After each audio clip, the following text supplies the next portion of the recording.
नमस्कार मेरे प्यारे बच्चों, कैसे हैं आप? क्या हाल चाल सभी के? Very very very good evening. कैसे सभी?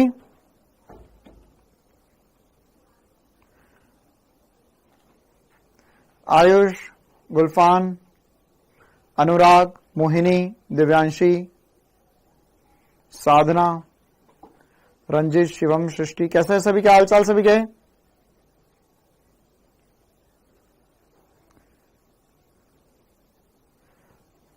हाँ, हाउस द जोश? हाय है। Happy birthday sir ji, Satyam Kumar. Thank you बेटा, थैंक यू।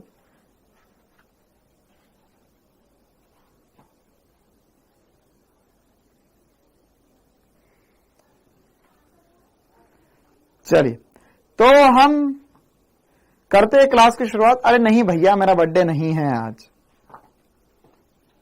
मेरा बर्थडे नहीं। हाँ, I am 3 minutes late, don't worry, I know that, because batch 2 is running very late, so we run fast in that, so time goes very इधर उधर से, time not पता चलेंगे, तो फिर आपके पास आने में लेट हो जाता है।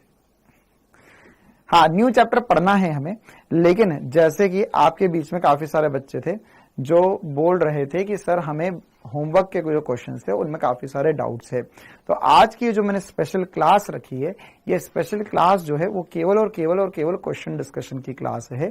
ठीक है, इस क्लास में हम केवल जो होमवर्क के क्वेश्चंस थे उन्हें डिस्कस करने वाले हैं, और उसके बाद में हमें एक्चुअल में पढ़ना है। अब हमें पढ़ना है घर्षण, तो घर्षण की शुरुआत करेंगे हम, लेकिन हम घर्षण की शुरुआत कल से करने वाले हैं, है ना। तो अब मैं आप लोगों को बोल देता हूं यार कि अभी हम लोग इस चैप्टर में, मुझे पता है वाला चैप्टर थोड़ा सा डिफिकल्ट होता है, तो इसमें फिर मैं आप लोगों को 1-2 दिन का थोड़ा सा ज्यादा समय दिया है मैंने आप लोगों को, लेकिन ये हर चैप्टर में होगा जरूरी नहीं है ना, क्योंकि अगर हम इसी रेट से चलते रहे, अगर हम हर चैप्टर पढ़ने के बाद में 1-2 दिन तक उनके होमवर्क के क्वेश्चंस डिस्कस करेंगे तो हमारा मामला नहीं जम पाएगा आगे।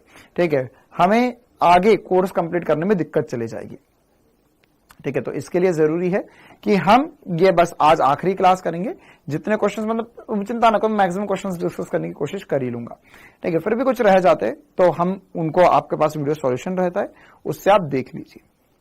हाँ, घर्षण वैसे अलग चैप्टर नहीं है, इसी के एनसीईआरटी के अंदर तो इसी में दिया हुआ है, लेकिन हम अलग चैप्टर बनाकर बात करेंगे उसके अलग से। क्लियर? चलो तो करते हैं शुरुआत, है ना, होमवर्क डिस्कशन की। तो हम एक एक करके ना, जो क्वेश्चंस आप लोग बोलोगे वो भी मैं लूंगा, और इसके अलावा जैसे हम परसों डिस्कस कर रहे थे उसी प्रकार से आज भी डिस्कशन करने वाले हैं। ठीक है, अगर आप लोगों को, अच्छा ये बताओ, क्या लेक्चर नंबर 1 से शुरुआत की जाए या मैं सोच रहा हूं हम उल्टा शुरू करते, लेक्चर नंबर 9, 10 से, है ना। अच्छा, आज 11 है, हाँ 10 से। एक और इंपॉर्टेंट सी बात कि आज की क्लास में आपको कोई होमवर्क नहीं दिया जा रहा है ना। आज आप लोगों के पास फिजिक्स का कोई होमवर्क नहीं रहने वाला है। क्यों नहीं रहने वाला है? क्योंकि मैं चाहता हूं कि आप लोगों को इस, मतलब अभी जो मैं पढ़ा रहा हूं, इसमें से आप लोगों के जो क्वेश्चंस डिस्कस होंगे वही क्वेश्चंस आप लोग फिर से करें। होमवर्क के जितने सवाल जिनसे नहीं बने थे वो वाले सवाल फिर से करें। ठीक है, क्लियर है सभी को? तो होमवर्क में क्या करना है आज सभी को? होमवर्क में सभी को जो पुराने होमवर्क के क्वेश्चन से 10 चैप्टर 10 लेक्चर्स के, उनको फिर से करना है, जो नहीं बने वो सारे। चलिए, तो मैं सोच रहा हूं टेस्ट में क्या आएगा बेटा। टेस्ट में जो आएगा, टेस्ट में हमने पिछली बार, अच्छा ये वाला जो टेस्ट होगा इसमें तो पुराना वाला भी आना चाहिए ना, तो हम इस टेस्ट में आपको 2D से दे देंगे। ठीक है, 2D मतलब प्रोजेक्टाइल मोशन पूरा, द्विविमीय गति पूरा, आपेक्षित गति, द्विविमीय आपेक्षित गति पूरी, और उसके बाद में न्यूटन के गति के नियम पूरे। ऊपर से क्वेश्चंस भी, हाँ हमारे पास टाइम रहेगा तो बता देंगे। ऊपर से क्वेश्चन बताने में दिक्कत ये हो जाती है कि एकदम से वो फोटो आता और गायब हो जाता, तो बस फिर बाकी सब बच्चे के कमेंट रोकने पड़ेंगे, तो थोड़ा सा प्रॉब्लमेटिक हो जाता है। चलिए, तो मैं डिस्कशन करने से पहले एक बार लिख लेता हूं भैया कि लेक्चर नंबर 10 में जो अभी मैं लिख दूंगा बस वही क्वेश्चंस डिस्कस होंगे। लेक्चर नंबर 10 में कौन कौन से डाउट है। अच्छा, lecture number 2 question number 11 is very important. चलिए तो एक काम करते हैं, लेक्चर नंबर 1 से शुरुआत कर देते हैं। लेक्चर नंबर 1 के मैं सारे क्वेश्चंस ऑलमोस्ट डिस्कस कर चुका हूं। कोई सा क्वेश्चन अगर किसी का बचा हो तो जल्दी से बता दो। लेक्चर नंबर 1 में, लेक्चर नंबर 1 में बेटा अगर आपने लेक्चर का चैप्टर एक भी लेक्चर नहीं देखा इस चैप्टर का तो एक बार आप क्लास बंद कीजिए और आप फिर से जाके सारी क्लासेस देख लीजिए। हाँ, लेक्चर नंबर 1 में क्वेश्चन नंबर 2 और 5, ठीक है। इससे मतलब हर एक लेक्चर में से 3-4 से ज्यादा क्वेश्चन नहीं बताने वाला हूं। हाँ, लेक्चर नंबर 2 क्वेश्चन नंबर 1, ठीक है। लेक्चर नंबर 2 में और कोई सा क्वेश्चन लेक्चर नंबर 2 में, पहले लेक्चर नंबर 2 बता दो, जल्दी जल्दी बताओ। Lecture number 2 question number 1 is very important, ठीक है, हो गया। लेक्चर नंबर 11 क्वेश्चन नंबर 3 है। अच्छा, क्वेश्चन नंबर 13 बेटा 1 2 3 4 मत लिखो, लेक्चर नंबर 1 और 2 लिखो और उसके सामने क्वेश्चन नंबर डाल दो।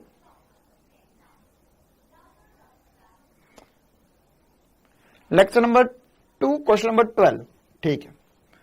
एक और क्वेश्चन कोई सा लूंगा लेक्चर नंबर 2 का। Lecture number 1 question number 3, lecture number 2 question number 8, ठीक है, बस काफी है। इसके अलावा अब लेक्चर नंबर 2 से कोई क्वेश्चन नहीं लिया जाएगा। लेक्चर नंबर 3 जल्दी से बताएंगे। लेक्चर नंबर 3, लेक्चर नंबर 3, हाँ, आज सिर्फ होमवर्क ही होगा। जिसने होमवर्क कर रखा है, जिसको डाउट है या जो होमवर्क के क्वेश्चन का डिस्कशन चाहते वही रुके। अब एक और बात बता दूं, अगर आपने होमवर्क करा हो तो ही रुकना है यहां पर।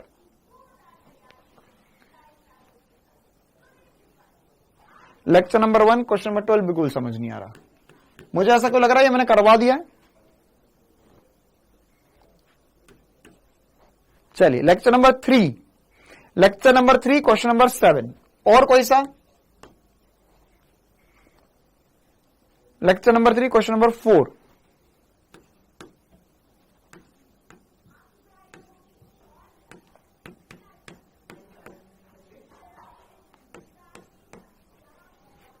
चलिए 1-2 मिनट और पूछूंगा, 1 से 2 मिनट और पूछूंगा मैं, उसके अंदर मैं क्वेश्चन बता दूं, शुरू कर दूंगा। और इसके अलावा बीच में कोई कुछ भी कमेंट करे मैं नहीं बताऊंगा।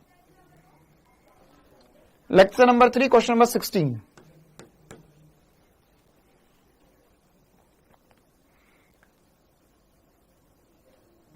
एट 9 10 का नहीं बता रहे बेटा, हम अभी लेक्चर नंबर 4 तक ही बात कर रहे हैं, जल्दी से बताएंगे। 8 9, ठीक है। एक लास्ट क्वेश्चन, क्वेश्चन नंबर 4, अच्छा क्वेश्चन नंबर 3 लेक्चर नंबर 4, ठीक है। बस बस बस बस हो गया, 9 वाला ले लिया हमने। हाँ चलिए लेक्चर नंबर 1 से शुरुआत कर देते फटाफट। और ध्यान रहे इनमें से ऐसा कोई क्वेश्चन ना हो जो हमने ऑलरेडी बता दिया है। चलिए लेक्चर नंबर 1, अब कोई कमेंट नहीं करेगा, अब किसी का कमेंट नहीं देखा जाएगा। Lecture number 1 question number 2, lecture number 1 question number 2 कल बता दिया था। अब एक बार नाम बता बेटा, कल मैंने पिछली क्लास में बताया है, ये बताया है, ठीक है। तो अब ये वाला क्वेश्चन फिर से नहीं बताया जाएगा, मैंने सब कुछ बताया था इसमें कि अगर ये एरर था इस क्वेश्चन में, मैंने बोला था कि इसमें आपको एक समान परिवर्ती गति नहीं लेना, आपको एक समान गति लेना, इसमें एरर है, इसको परिवर्ती को हटा लो।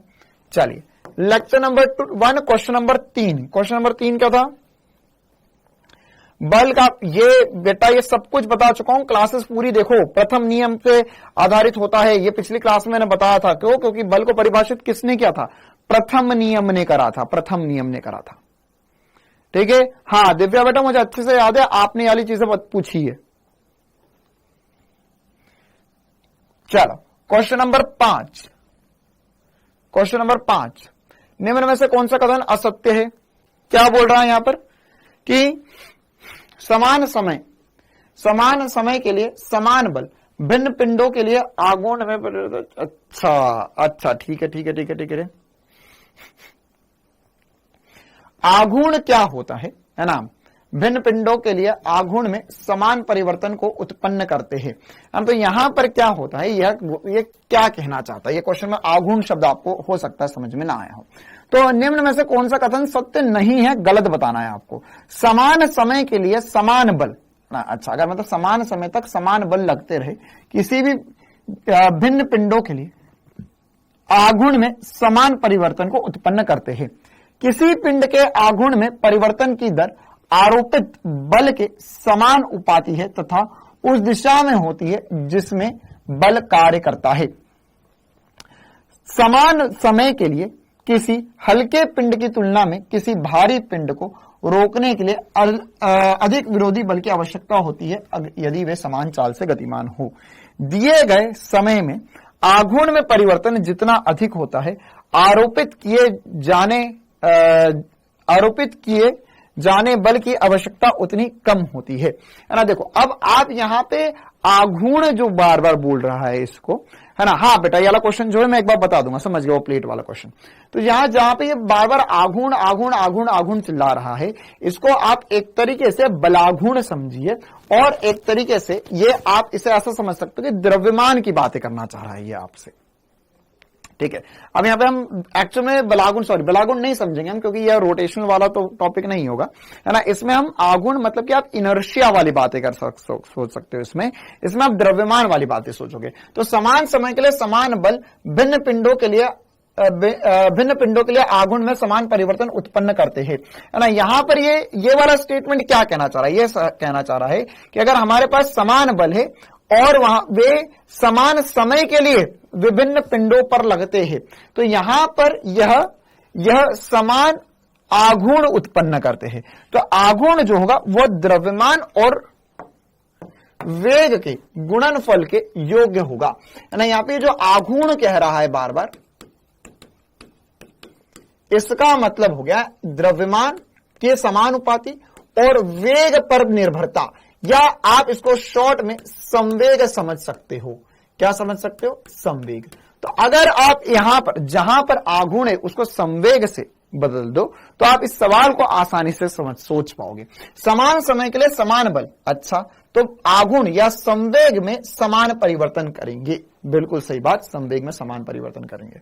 दूसरा वाला, किसी पिंड के लिए संवेग में परिवर्तन की दर या delta P by delta T आरोपित बल के समानुपाती होती है, बिल्कुल सही बात हो गई सर।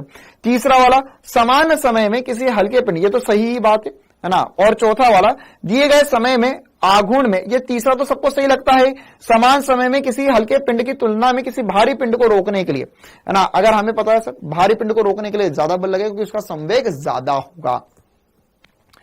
और चौथा वाला क्या है, समान दिए गए समय में आघूर्ण में परिवर्तन जितना अधिक होता है आरोपित किए जाने वाले बल की आवश्यकता उतनी कम नहीं होती, उतनी ज्यादा होती, इसलिए गलत है। यहां पे कम की जगह क्या आना चाहिए था, ज्यादा आना चाहिए था। ये ठीक क्वेश्चन था, कोई दिक्कत वाली बात नहीं है, ठीक है। चलिए आगे बढ़ते हैं, ये वाला क्वेश्चन भी हमारा हो गया, ये अच्छा क्वेश्चन था। क्वेश्चन नंबर 12, ये मुझे लग रहा है क्वेश्चन नंबर 12 भी लेक्चर नंबर 1 का मैं बता चुका हूं ऑलरेडी। हाँ, क्वेश्चन नंबर 12 हम बता चुके हैं, हम नहीं बताएंगे फिर से। क्या क्वेश्चन नंबर 12 डिस्कस हो चुका है क्लास में?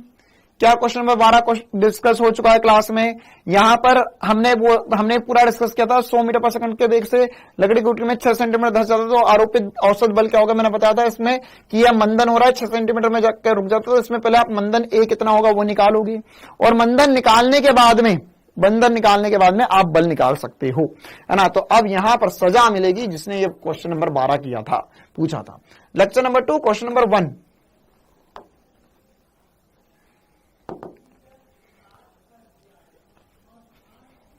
हाँ ये वाला ग्राफ थोड़ा सा मुझे लग रहा है पता नहीं क्यों तुम लोगों से नहीं बन रहा है, इसमें क्या हो सकता है, क्या डाटा गलत है, एक बार समझ लेते। एक लिफ्ट, ये सवाल दिखा रहा है तुम लोगों को,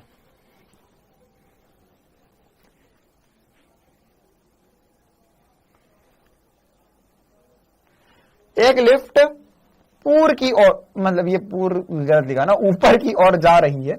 लिफ्ट तथा लिफ्ट में उपस्थित यात्री का संयुक्त द्रव्यमान 1500 किलो है। लिफ्ट की चाल में परिवर्तन दर्शाए गए ग्राफ में प्रदर्शित है। t बराबर 11 सेकंड पर खींचने में प्रयुक्त रस्सी का क्या तनाव होगा। तो ये थोड़ा सा बढ़िया सवाल है। t बराबर 11 सेकंड पर क्या हो रहा है, देखो t बराबर 11 सेकंड पर क्या हो रहा है इसमें।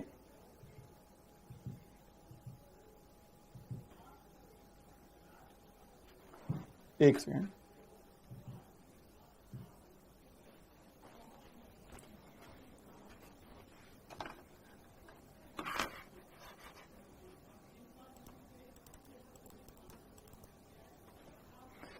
t बराबर 11 सेकंड पर, तो t बराबर 11 सेकंड पर आपको पता करना है बेटा।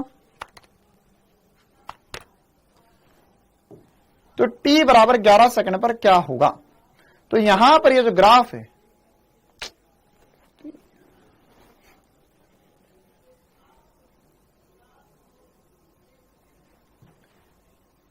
देखो ft ग्राफ है, आपको यहां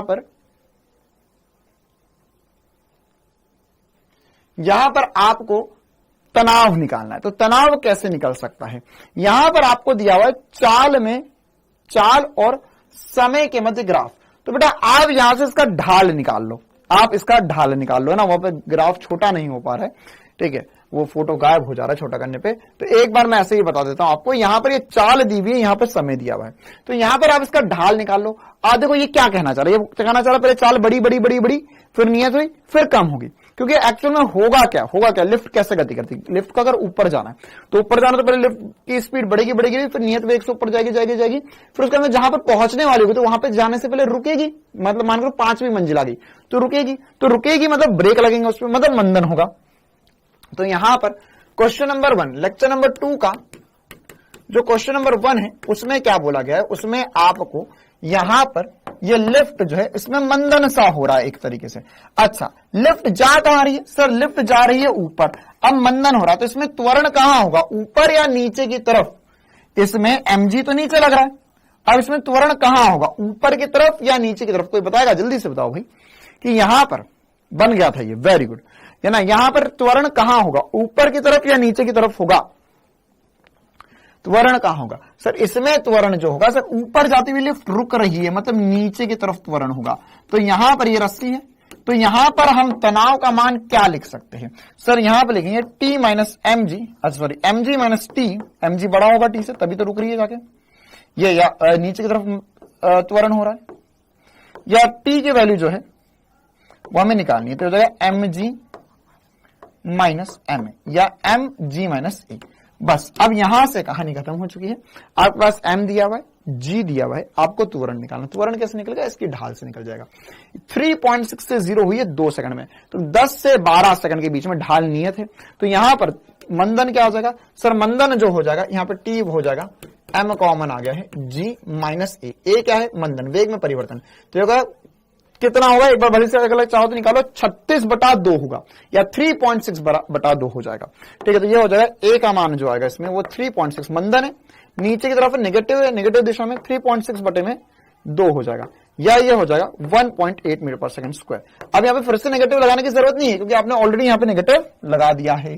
तो यह कितना हो जाएगा, 10 माइनस 3.6/2 मतलब 1.8। आप इसको 10 में से माइनस कर लो और 1500 से मल्टीप्लाई कर लो।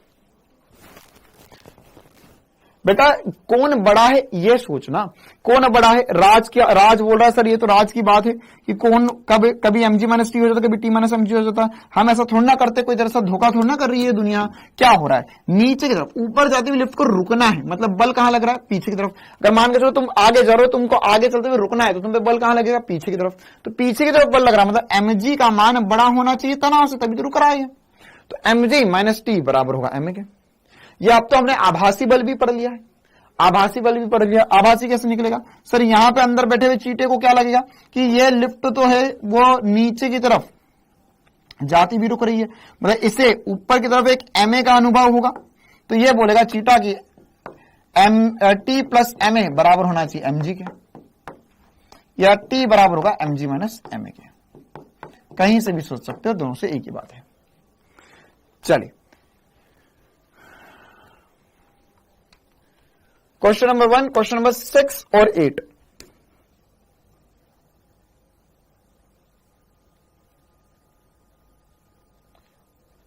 क्वेश्चन नंबर 6 में बोला गया है कि हमारे पास 5 किलोग्राम द्रव्यमान की एक वस्तु मूल बिंदु से u वेग से गति प्रारंभ करती है। यदि वस्तु पे इतना बल लगाया जाता है तो वह समय जिसमें वेग का y घटक शून्य हो जाएगा। बहुत ही बढ़िया सवाल, अति उत्तम। क्या बोला गया हमें यहां पर क्वेश्चन नंबर 6 में बोला गया कि प्रारंभिक वेग है, प्रारंभिक वेग है 9.8 रख सकते हैं। हाँ रख सकते हो 9.8, एक बार आंसर मैच करके देख लेना। 9.8 से अच्छा आएगा क्या आंसर? हाँ यार 9.8 रखो तो जल्दी आंसर आएगा और अच्छा आंसर आएगा। क्यों? क्योंकि सर यहाँ पे 1.8 आया तो 9.8 माइनस 1.8 करेंगे तो बढ़िया हो जाएगा। 1500 × ये कितना बचेगा, यहां से ये 1 माइनस हो जाएगा तो यहां पर 9 में से 1 गया, 8 बचा। हाँ ये अच्छा आ गया, 12,000 आंसर आ जाएगा। चलिए क्वेश्चन में भी हो सकता है बोला हो। क्वेश्चन नंबर 6 में बोला 5 किलोग्राम की वस्तु है, इसका ये प्रारंभिक वेग दिया हुआ है और ये त्वरण दिया हुआ है। तो बेटा सॉरी बल दिया, तो बल दिया हुआ है तो बल से त्वरण ज्ञात कर लो तुम तो सबसे पहले, है ना। क्या हुआ क्वेश्चन नंबर 6 में? प्रारंभिक वेग दिया हुआ है, कितना दिया हुआ है? यू सदिश 30 आई कैप प्लस 40 जे कैप दिया हुआ है यहां पर। बिल्कुल सही बात सर, 30 आई कैप प्लस 40 जे कैप दिया हुआ है। बल कितना दिया हुआ है? बल हो गया सर माइनस में आई कैप प्लस 5 जे कैप, ये आपको बल दिया गया है, ठीक है। और द्रव्यमान जो गया 5 किलो दिया हुआ है। द्रव्यमान कितना दिया हुआ है? 5 किलो। एकदम आसान सा सवाल है, 5 किलो। तो पहले बल त्वरण निकालो, तो त्वरण कितना होगा सर? F/m कर लेते हैं, तो जगह माइनस आई कैप बटा 5 प्लस 5 जे कैप बटे में 5, तो 5 से 5 कट गया। तो यहां पे y दिशा का मंदन कितना आएगा? -1 मीटर पर सेकंड स्क्वायर। y दिशा में क्यों पूछ रहा हूं मैं? कि सवाल वाले ने बोला है कि यहां पर y दिशा का वेग जिसमें वह समय जिसमें y घटक शून्य हो जाएगा, तो y घटक शून्य हो जाएगा। तो उसके लिए क्या होना चाहिए सर? y घटक शून्य होने के लिए हमें यहां पर y में प्रारंभिक वेग 40 पता है, तो y दिशा में मुझे लगता है अब आगे करने की जरूरत नहीं है मुझे।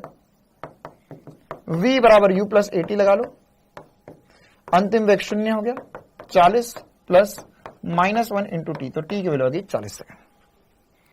कर लोगे? किसका डाउट था ये? हो जाएगा। चालीस सेकंड। अच्छा ऑप्शन में नहीं है क्या 40 सेकंड? है तो सही बेटा, सी ऑप्शन सही है। चलिए क्वेश्चन नंबर 6 के बाद में अब बढ़ेंगे क्वेश्चन नंबर 8 और 12 की तरफ। क्वेश्चन नंबर 8, क्वेश्चन नंबर 8 हम नहीं बताएंगे क्योंकि ये वाला सवाल हम ऑलरेडी बता चुके इस प्रकार का। 20 मीटर पर सेकंड से खिलाड़ी गेंद को पकड़ता है, 0.15 किलो की गेंद है और बोला है कि 0.1 समय लगता है, तो आरोपित बल क्या होगा? बल होता है संवेग में परिवर्तन बटा समय, तो संवेग में परिवर्तन, गेंद रुक गई तो अंतिम संवेग शून्य हो गया है। तो प्रारंभिक संवेग क्या 20 मीटर पर सेकंड से चल रही है और 0.15 किलो का द्रव्यमान है, तो संवेग होगा m इंटू वी बटे में टाइम, यह आंसर आ गया। तो इनको हम मल्टीप्लाई, मतलब 0.15 इंटू 20 तो 30 आंसर आ जाएगा बटे में, सॉरी मतलब इसको मल्टीप्लाई करोगे तो 3 आएगा, 3/0.1 30 आंसर हो जाएगा। क्वेश्चन नंबर 12, मिलना ना दोबारा। क्वेश्चन नंबर 12 में बोला है कि सर 100 ग्राम द्रव्यमान की एक लोहे की गेंद दीवार से 30, ये तो मैंने बता दिया आपको। क्या ये बताया गया है क्वेश्चन नंबर 12? क्या क्वेश्चन नंबर 12 हो चुका है? हाँ निकिता बिटिया, आपको क्वेश्चन में क्या पूछा गया है इसमें आपको कैसे पता चलेगा? तो इसके लिए यार सबसे बड़ी बात है कि आपको अभी प्रैक्टिस करनी पड़ेगी, आपको मेहनत करनी पड़ेगी, आपको एक ही चीज 2-3 बार करना पड़ेगी। यार ये वाली बात मैं कैसे समझाऊं और कितनी बार समझाऊं आप लोगों को, है ना। आपको ये बात मैं बहुत सारे एग्जाम्पल से बता चुका हूं कि आपको एक बार में ऐसा नहीं होगा कि तुरंत ही सब कुछ बन जाएगा, है ना। मतलब मैंने इवन ऐसे बच्चे देखे जिनसे न्यूटन के गति में और स्टार्टिंग के जो 2-4 चैप्टर थे उनमें 10 में से 5-5, 6-6 सवाल ही बने हैं, लेकिन फिर भी उनके नीट में 650 नंबर है, 600, 650, 650 नंबर। कैसे? वो भले ही वाले चैप्टर में कमजोर रह गए हो, लेकिन आगे के चैप्टर जो है उन्होंने बहुत अच्छे से, बहुत बढ़िया मेहनत से किए हैं, ठीक है। तो वही मेहनत आपको भी जारी रखनी होगी ना यार। अगर आप छोड़ दोगे चीजें तो फिर कुछ नहीं मिलना है, ठीक है, मतलब ये फिजिक्स के जो क्वेश्चन है वो जल्दी में नहीं आएंगे, देर लेकर आएंगे, लेकिन जब आ जाएंगे या जब अच्छे से चीजें बनने लगेगी तो आप हमेशा हमेशा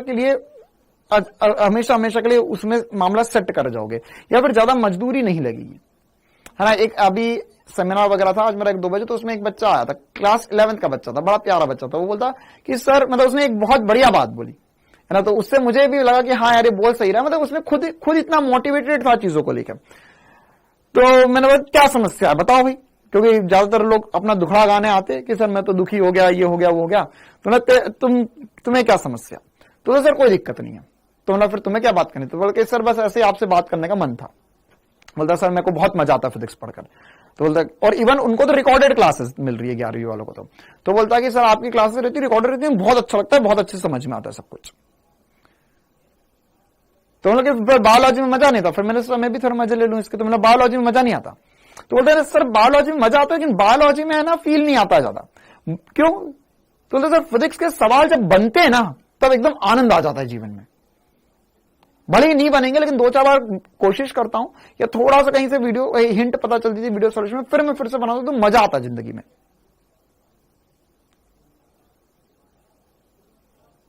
हाँ, नेमो बोल रहा है सर मुझे 1 साल हो गया अब बनने लगे हैं।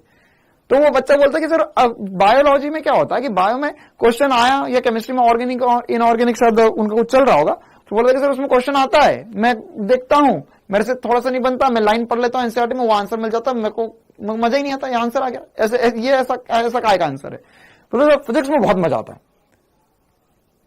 कि मैं करता हूं, फिर सब्जेक्ट क्वेश्चन नहीं बनता है, फिर मैं मेहनत करता हूं, फिर नहीं बनता है, फिर मैं फॉर्मूला करता हूं, फिर मैं सोचता हूं, फिर मैं कॉपी पे पेन लगाता हूं, फिर जाकर क्वेश्चन बनता है। तो एकदम मजा आ जाता है कि यार इतनी मेहनत करके वो चीज मिली है। तो अगर वो चीज मेहनत करके मिली है ना तो उसकी इज्जत होती है, ठीक है, फिर तुम उसे रिस्पेक्ट देते हो। ऐसा तुमने कहावत सुनी होगी ना, इस दुनिया में कुछ लोग बोलते हैं कि अमीर बाप की बिगड़ी हुई औलाद। क्यों? क्योंकि उसके पापा अमीर थे, उसके बाप अमीर थे, तो उन्होंने हर चीज उसको लाके दे दी, तो उसको चीजों की कदर नहीं है, चीजों की कदर नहीं है, ठीक है। अभी लास्ट लॉकडाउन के पहले की बात है ना, यहां पर मतलब गुड़गांव में हरियाणा तरफ कुछ थोड़े ज्यादा अमीर लोग रहते हैं। तो हमें एक किस्सा पता चला था कि एक लड़का था, है ना, शायद 25-26 साल, 24-25 साल का था। तो उसके पास BMW गाड़ी थी। वो 3 साल से अपने पापा को बोला था कि मेरे को नई गाड़ी चाहिए। तो उसके पापा ने मना बोल दिया, लॉकडाउन लग गया तो कुछ प्रॉब्लम हो गया होगा। तो उसके पापा ने बोला कि नहीं अभी रुक जाओ। तो जब लॉकडाउन खुला तो BMW ले गया और उसने तालाब में ना, यहाँ पे आगे कहीं तालाब वाला है, तो उसमें जाके बहा दी गाड़ी और वापस आ गया। पूछने पर बोला कि बापू ऐसे तो दिला नहीं रहा था, अब तो गाड़ी बह गई, अब तो दिलाना ही पड़ेगी उसे नई गाड़ी ना। ये तो अलग ही अमीर है ना, हमारे पास है नहीं, इसके पास है, बहा कर आ गया, बोले अब नहीं चाहिए। देखो, हाँ ये सारे क्वेश्चंस हो गए। Lecture number 3। हाँ सकीना बेटा बस लेक्चर नंबर 4 की तरफ हम जा ही रहे वैसे, क्योंकि पहले स्टार्टिंग के क्वेश्चन हम मैक्सिमम डिस्कस कर चुके हैं, तो इसमें ज्यादा टाइम नहीं लगेगा।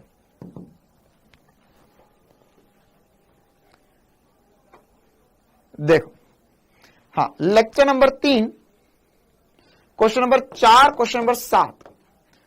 क्वेश्चन नंबर 4, क्वेश्चन नंबर 4 में बोला गया कि 3 संगामी समतलीय बल 1 न्यूटन, 2 न्यूटन, 3 न्यूटन एक पिंड पर विभिन्न दिशाओं में गति क्रियाशील होते हैं। तो आपको बताना है कि क्या इन तीनों को मिलाकर यह समतुल, ये कैसे रह सकते हैं, संतुलन बनाया जा सकता है क्या? तो ये कैसे पता चलेगा, ये तो आपको खुद को सोचना पड़ेगा। लेक्चर नंबर 3 क्वेश्चन नंबर 4, क्या 1 न्यूटन, 2 न्यूटन और 3 न्यूटन के बल जो है वह एफनेट 0 कर सकते हैं, हाँ या ना? तो कैसे पता चल सकता है? देखो क्या हो सकता है, अगर हम इन तीनों को नेट बल 0 बनाना है, अगर इन तीनों का नेट बल 0 बनाना है तो कैसे बनेगा? सर देखो क्या क्या हो सकता है, 2 एक दिशा में हो जाए, तीसरा विपरीत दिशा में हो जाए, 2 एक दिशा में हो जाए, तीसरा विपरीत दिशा में, ऐसे ही कॉम्बिनेशन बनके इनका नेट 0 हो सकता है। क्या सब एक दिशा में होगा तो नेट 0 हो सकता है? नहीं सर। तो मिनिमम क्या पॉसिबल है? ऐसा हो सकता है सर कि 1 न्यूटन और 2 न्यूटन अगर 1 न्यूटन और 2 न्यूटन एक ही दिशा में हो जाए और तीसरा इधर हो जाए तो क्या इनका नेट 0 हो सकता है? बिल्कुल सर, इस दिशा में 0 हो सकता है। मतलब 1 न्यूटन और 2 न्यूटन इस दिशा में कर दो, तीसरा विपरीत दिशा में कर दो, तो यह परिमाणी 0 कर लेंगे। अच्छा, क्वेश्चन नंबर 7 है क्या ये? चलो ठीक है, 7 कर देते हैं। हाँ, 7 में 4th भी बता देता हूं। तो यहां पर तीनों विभिन्न दिशाओं में, अच्छा तीनों विभिन्न दिशाओं में लग रहे हैं, तो कब हो सकता है? सर अगर ऐसा हो गया तो नेट 0 हो जाएगा। बिल्कुल सर, नेट एफ नेट यहां पर 0 होगा, क्योंकि 1 न्यूटन 2 न्यूटन इधर और 3 न्यूटन इधर, तो नेट 0 हो गया। क्या और कोई सी स्थिति है जहां पर नेट 0 हो सकता है? नहीं सर, यहां पर और कोई स्थिति नहीं है जिसमें नेट 0 होगा। लेकिन अब चक्कर है कि 1 न्यूटन 2 न्यूटन एक ही दिशा में हो गए, एक ही दिशा में हो गए, तो इसने केवल विभिन्न दिशाओं में, मतलब 1 न्यूटन कहीं और हो, 2 न्यूटन कहीं और हो, और तीसरा न्यूटन 3 न्यूटन विपरीत दिशा में आए, तो यह संभव तीनों विभिन्न दिशाओं में संभव नहीं है। क्यों संभव नहीं है? कि सर अगर मुझे 1 न्यूटन और 2 न्यूटन से 3 न्यूटन बनाना है, तो उसमें उन दोनों को एक ही दिशा में रखना पड़ेगा, तब जाके विपरीत दिशा में तीसरा आएगा और वहां पर नेट 0 बन पाएगा। क्लियर है कहानी? तो इनको दोनों को एक दिशा में रखूंगा तभी 3 न्यूटन विपरीत दिशा में, तो तीनों अगर समान दिशा 1 और 2 न्यूटन समान दिशा में, तीसरा विपरीत हो, तभी नेट 0 हो सकता है। तो यहां पर तीनों को संतुलन में रखने के लिए अगर विभिन्न दिशाओं में रखा जाए तो पॉसिबल नहीं है। हाँ, नोट्स अरे हाँ बेटा, नोट्स देखकर होमवर्क सॉल्व करना है, नोट्स की कॉपी खोलकर सॉल्व करना है होमवर्क। चलिए, क्वेश्चन नंबर 4 क्या छूट गया हमारा? 1000 किलो, ये क्यों बताऊंगा? 1000 किलो द्रव्यमान का एक पिंड 3750 मीटर पर सेकंड के वेग से गतिशील अच्छा, अरे ये तो बता दिया ना, क्वेश्चन नंबर 4 बता दिया है ना। ये वाला जो क्वेश्चन है, ये वाले क्वेश्चन में आपको संवेग संरक्षण का नियम लगेगा। अभी हमने पढ़ाया नहीं था, लेकिन फिर भी पिछली क्लास में वाला क्वेश्चन मैंने बता दिया था। M1U1 प्लस M2U2 बराबर M1V1 प्लस M2V2 से करना होगा। ये पिछली क्लास में जाकर देखो, बता दिया है। क्वेश्चन नंबर 16, लेक्चर नंबर 3 का क्वेश्चन नंबर 16। ये कौन फिरकी ले रहा है यहां पे? कौन आया था ये? बोले सर मैं एक ऐसा सवाल पूछूंगा, है ना। ये वही बच्चा है जिसका जन्मदिन जो है 30 फरवरी को आता है।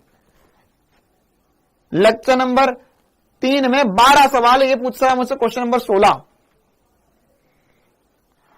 चलो 10 बता देते। एक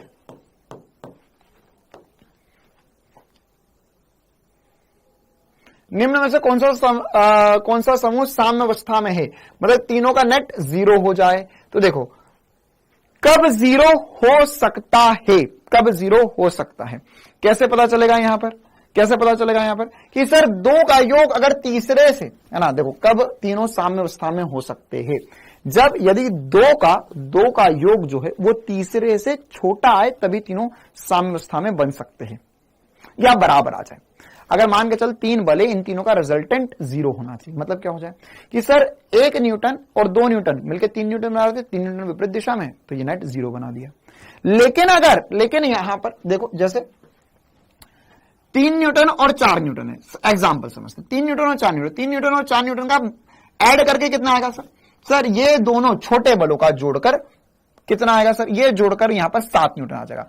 मतलब इनका जो परिमाणी है वह 1 से 7 के बीच में कुछ भी हो सकता है। 1 से 7 के बीच में कुछ भी हो सकता है, तो 1 से 7 के बीच में कुछ भी हो सकता है, तो 5 भी हो सकता है। तो ये आंसर हो सकता है। अच्छा सर, ये 4 न्यूटन, ये 5 न्यूटन, इनको जोड़ के 9 न्यूटन आ सकते, तो 10 न्यूटन बैलेंस नहीं कर सकते, तो ये कभी नहीं हो सकता। इसी प्रकार से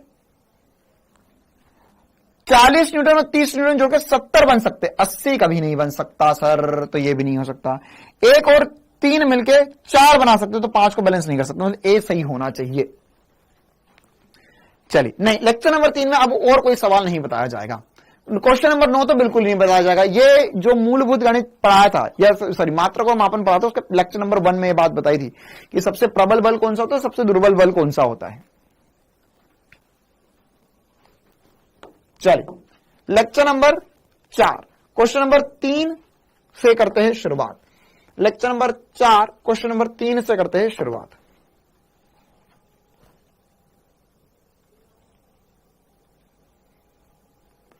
lecture number 4 question number 3।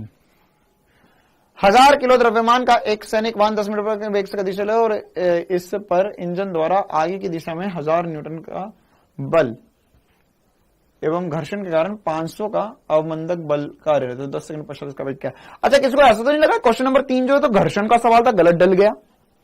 Sir एक क्वेश्चन है,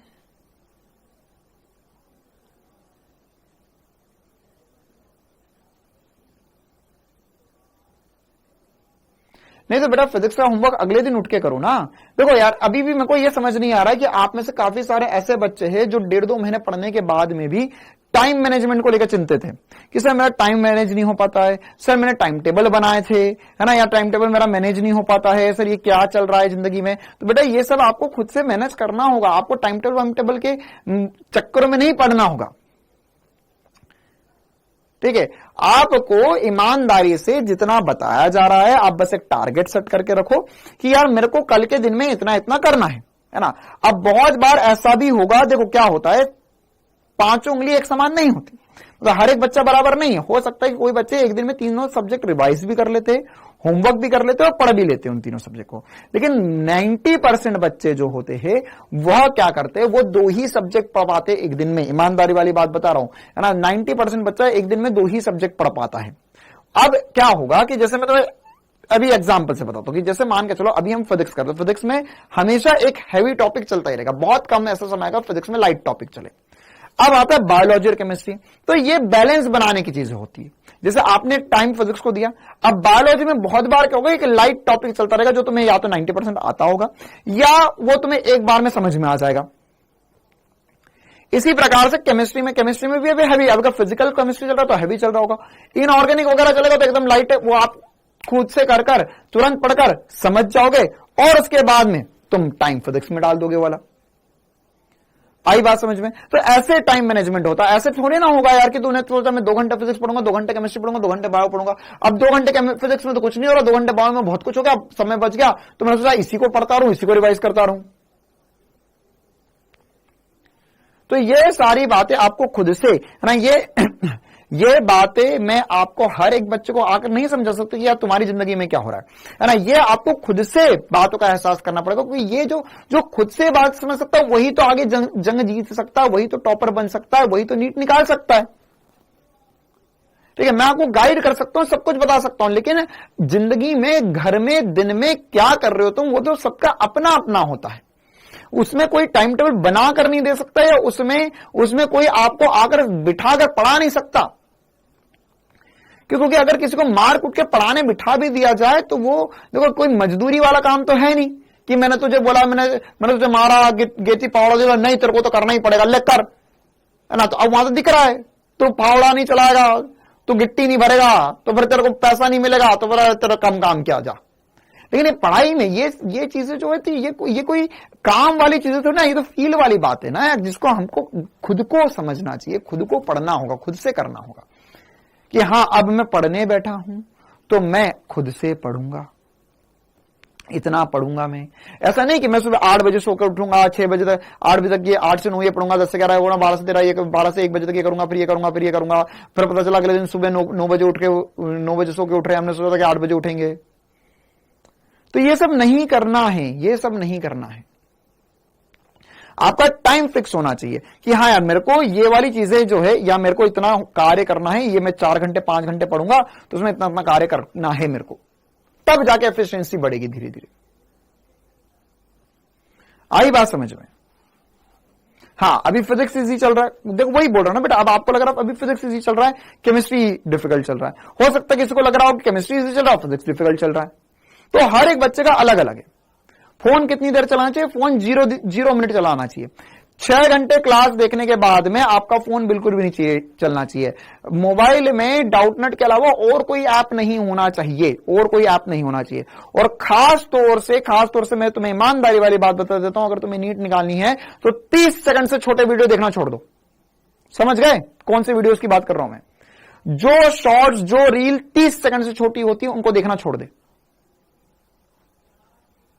व्हाट्सएप तो बिल्कुल ही ना चलाओ, व्हाट्सएप तो बिल्कुल ही नहीं चलाओ, व्हाट्सएप पे कुछ नहीं मिल रहा है ना। अगर तुम्हारा कोई दोस्त है, ग्रुप बने, वो तुम्हें दिलासा दे रहे, सब झूठा है।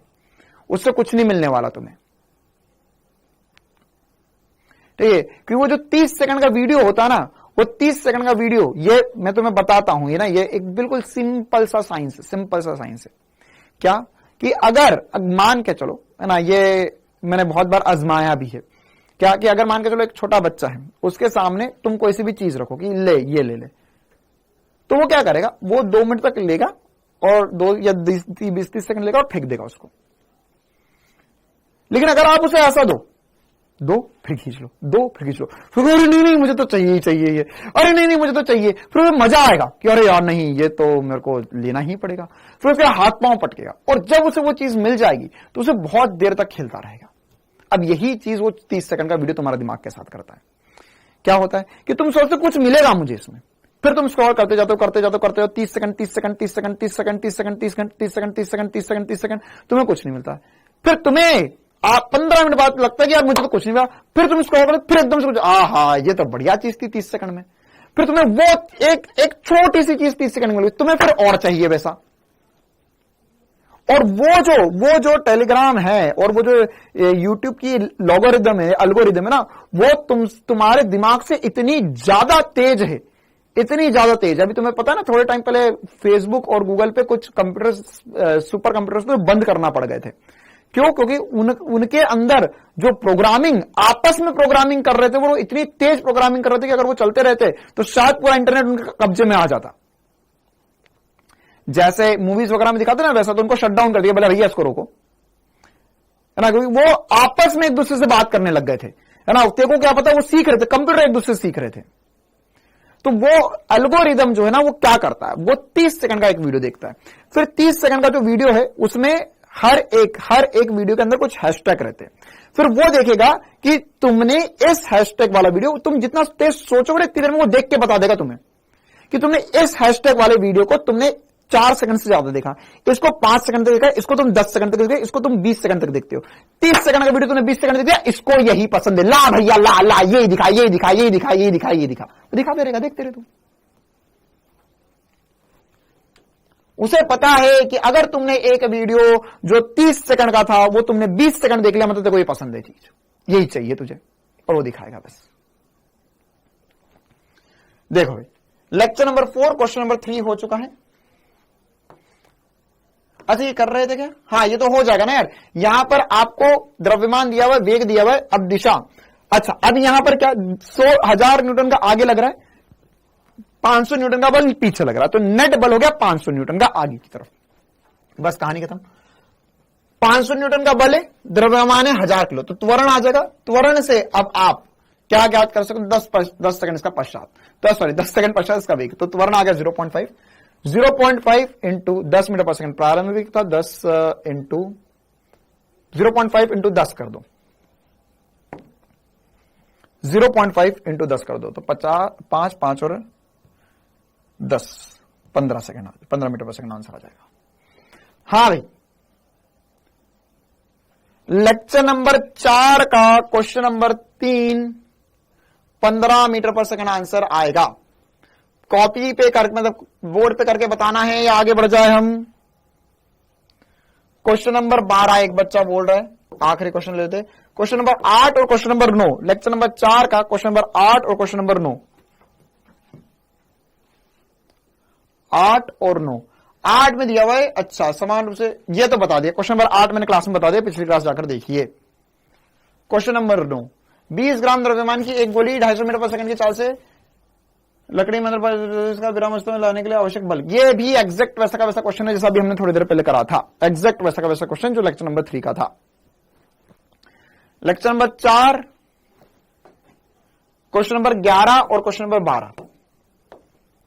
क्वेश्चन नंबर 11, 1000 किलोग्राम द्रव्यमान वाली लिफ्ट की केबल में तनाव 1000 किलो भार है, तब क्या होगा।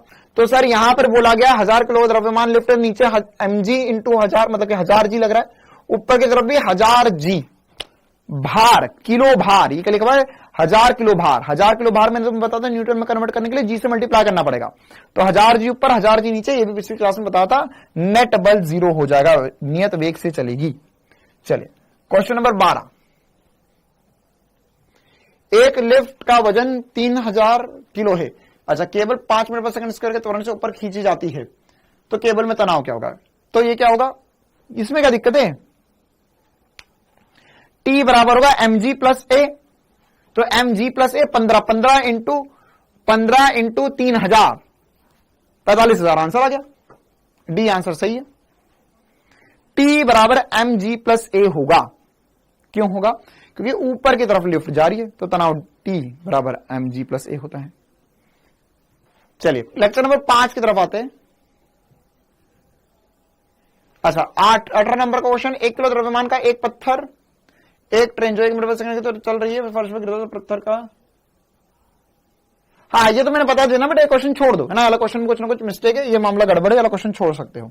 Question number 18 leave it, question number 18 leave. चलिए लेक्चर नंबर 5, लेक्चर नंबर 5 में क्वेश्चन नंबर 7 और कोई सा 7 और कोई सा, सकीना बिटिया ये एक एक कर आप ऐसे पूछोगे क्या?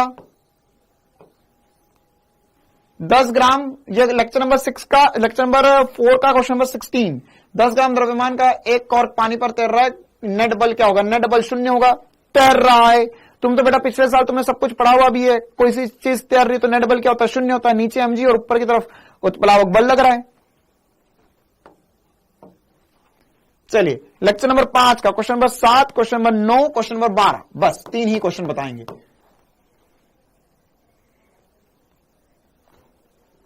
चलिए 11 भी ले लेते। क्वेश्चन नंबर, लेक्चर नंबर 6 का क्वेश्चन नंबर 6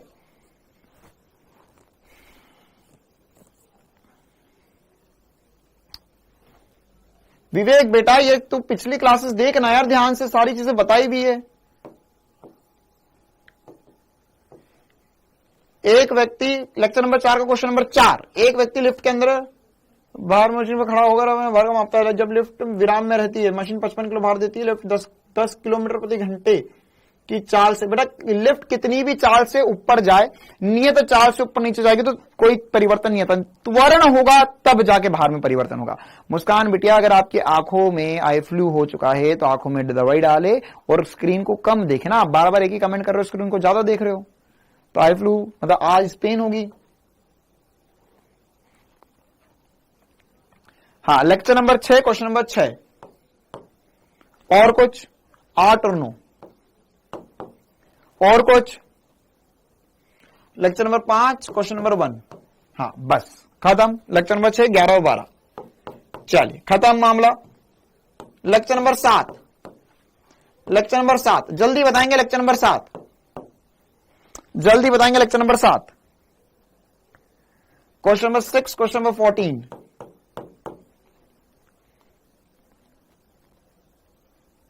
कोई भी सीधे नंबर नहीं लिखेगा, लेक्चर नंबर के साथ नंबर लिखना है, वरना आगे पीछे लिख देते हो तुम लोग। मतलब मैं यहां कुछ कर रहा हूं, तुम्हारी क्लास थोड़ी एक आध या 30 सेकंड पीछे चल रही है तो तुम नंबर गलत बोल दोगे। नहीं लेक्चर नंबर 6 में और कुछ नहीं बताएंगे। हाँ आज केवल होमवर्क डिस्कस ही होगा। लेक्चर नंबर 5 का क्वेश्चन नंबर 6, चलिए खत्म कहानी। ले भाई एक भी लिख दूं वरना बाद में। चलिए लेक्चर नंबर 7 जल्दी बताओ, क्वेश्चन नंबर 7, एक और सवाल, एक और सवाल। लेक्चर नंबर 7, 8 पे नहीं जा रहे अभी, 7 पे हम 15, चलो ठीक है बस। लेक्चर नंबर 5 से करते शुरुआत। अब किसी को कमेंट करने की आवश्यकता नहीं है।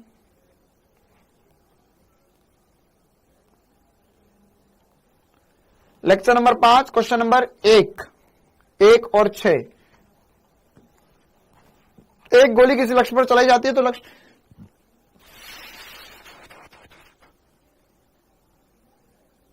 ये क्यों बताऊं मैं। लेक्चर नंबर 5 क्वेश्चन नंबर 1 जो है वो बोला है कि आधा चलने पर 30 सेंटीमीटर धंस जाती है, तो और आधा चलेगी तो कितना धंस जाएगी। तो ये तो आसान सा सवाल है। यहां पर यह बोला है कि 30 सेंटीमीटर धंसने के बाद उसका वेग प्रारंभिक का आधा हो जाता है। बिल्कुल सर वेग आधा हो चुका है। तो यहां पर अब बोला है कि विरामावस्था में आने से पहले और कितना धसेगी। यह सरल रेखा में गति का सवाल है, सरल रेखा में गति का सवाल है। लेक्चर नंबर 7 का क्वेश्चन नंबर 7, 3 नहीं, अच्छा ठीक है, 3 तो है भी नहीं, 7 ही लिखा है हमने। ये वाला सवाल नहीं बताएंगे बेटा, ये कॉपी में एक बार आप जाकर देखो, करवाया हुआ है ऐसा सवाल। सरल रेखा में गति में वाला क्वेश्चन हुआ है। Question number 6, question number 7, lecture number 5 का क्वेश्चन नंबर 6 और क्वेश्चन नंबर 7। क्वेश्चन नंबर 6 में बोला कि साम्यावस्था में 3 बल है, ओके, F1 जो है एक्स अक्ष, F2 जो है उदाहरण के बाद, तो तीसरा बल कहां होगा। ये कौन पूछ रहा है भाई, ये कौन पूछ रहा है, कहां से आते हैं ये लोग। यहां पे 3 न्यूटन 4 न्यूटन, 3 न्यूटन तो लग रहा है, 4 न्यूटन तो लग रहा है, तो परिमाणी तीसरा बल कहां होगा।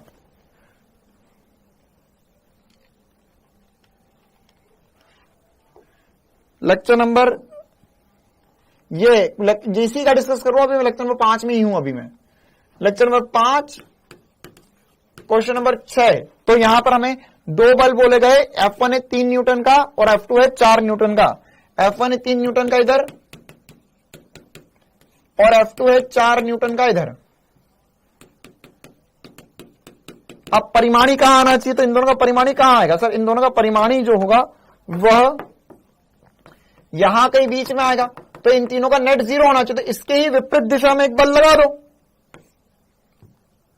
ये रहा परिमाणी, ये रहा आंसर। तो ये 5 न्यूटन का होगा, तो ये भी 5 न्यूटन का होना चाहिए, विपरीत दिशा में होना चाहिए। तो अब ये कहां होना चाहिए, यह सर एक्स अक्ष के साथ कितना, तो 5 न्यूटन का है, और वाई अक्ष के साथ कोण पूछा हुआ है, तो वाई अक्ष के साथ कोण कितना बना रहा है सर, ये वाई अक्ष के साथ यहां पर ये कोण बना रहा है, तो यही वाला कोण यहां पर बनेगा, तो ये कोण कितना होता है सर, tan इनवर्स या tan थीटा, लंब सामने वाला जो होगा वो 3/4 आंसर आ जाएगा। यहां पर यह होगा बेटे, यह त्रिभुज सा बना, यह 5 न्यूटन, इधर वाला 4 न्यूटन, नीचे वाले को सामने बना लो 3 न्यूटन, ये बहुत बार करके बताया, थीटा आ गया। चलिए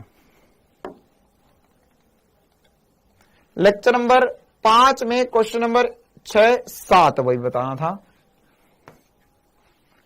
2 बल 18 न्यूटन है, तो इनका परिमाणी इनका परिमाण 12 न्यूटन है, पर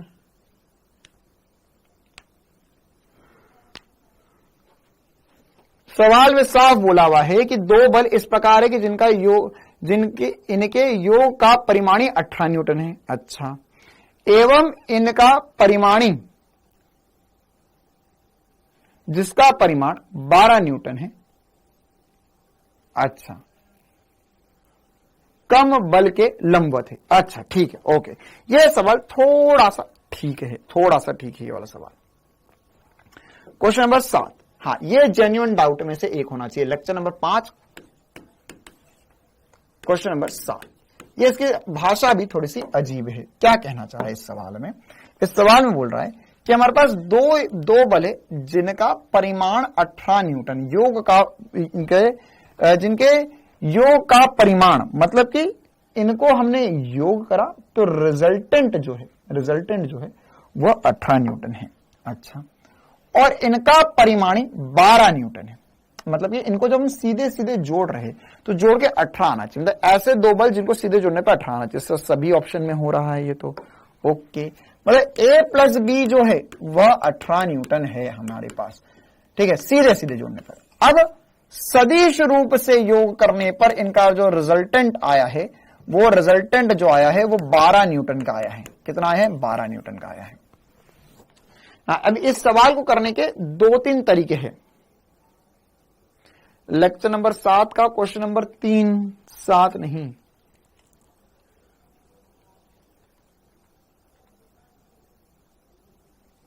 अच्छा 7 को हटा के 3 कर दिया, चलो ठीक है। अब इस सवाल को करने का है ना, ये थोड़ा सा ठीक सवाल है हमारे पास। तो अब इस सवाल को करने के 2 तरीके हैं। या तो आप बिल्कुल ही भोले बन जाओ, आपको पता है सर R बराबर होता है √a² + b² + 2ab cos theta, इस a² + b² + 2ab cos theta. अब आपके पास ना तो a है ना तो b है ना, तो आप यहां से b की वैल्यू उठा के इसमें रखो, यहां भी रखो, फिर पूरा सॉल्व करो, आपके पास ये भी है, आप थीटा की वैल्यू निकालने की कोशिश करो और पूरी मजदूरी करो, ठीक है। लेकिन इस सवाल को करने का एक आसान सा तरीका भी मैं आपको बताता हूं। देखो क्या हो रहा है, यहां पर दो बल हैं, ये वीडियो सॉल्यूशन आपने देखा होगा, ये वाला तरीका। दो बल है, एक यहां पर एक बल है और यहां पर एक बल है। अच्छा, अब यहां पर इन दोनों बलों में से एक बल छोटा वाला बल होगा, एक बड़ा बल होगा। इन दोनों का जो परिमाणी है वो 12 न्यूटन इधर आ रहा है, ठीक है। और बोला यहां पे ये कोण 90 डिग्री है, तो ये छोटा बल है, ये बड़ा बल है। ये छोटी सी बात चमकी सबको, एक छोटा है एक बड़ा है। अब ये बोला गया है कि यहां पर इनका योग तो 18 है, तो अगर मान के चलो ये छोटा वाला ए है, तो ये 18 माइनस ए होना चाहिए, बी वाला, और ये वाला कोण थीटा होना चाहिए, ठीक है। अगर ये 18 माइनस ए है, तो इसके मैं दो घटक कर सकता हूं, एक घटक इधर आएगा, एक घटक ऊपर आएगा ना घटक। तो यहां पर अगर मैं इसका इधर वाला घटक देखूंगा तो ये आ जाएगा 18 माइनस ए का कॉस घटक और 18 माइनस ए का साइन घटक,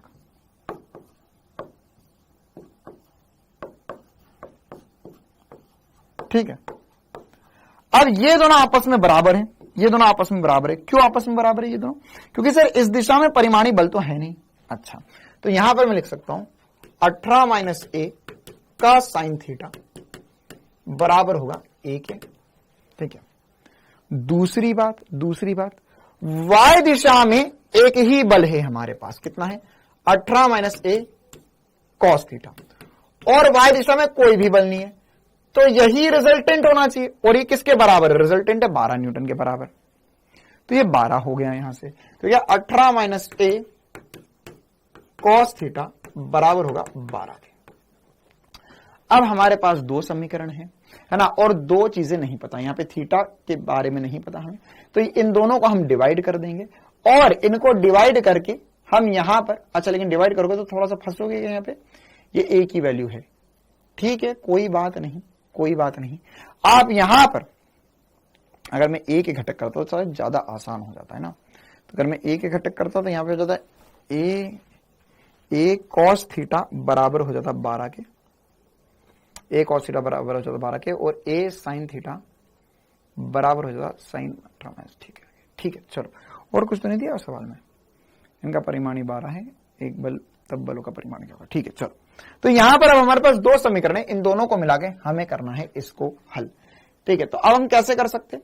यहां से हम इसमें से कॉस थीटा की वैल्यू उठा के इसमें रख सकते हैं, ठीक है। तो यहां पर हाँ, इसमें बहुत टाइम गया, बिल्कुल बड़ा सवाल है, ठीक है। तो यहां पर ये सबसे आसान तरीका बता रहा हूं मैं इस सवाल को करने का। बाकी इसमें एक और छोटा सा एसपी स्टार भी है, वो भी मैं बताऊंगा आपको, लेकिन ये वाला जो सवाल है वो आप यहां पर इससे कर सकते हो। अब देखो दूसरी बात क्या है, आप यहां पर से कॉस थीटा और साइन थीटा के बीच में आंसर ले आओगे। कैसे ले आओगे? यहां से कॉस थीटा की वैल्यू लिखोगे आप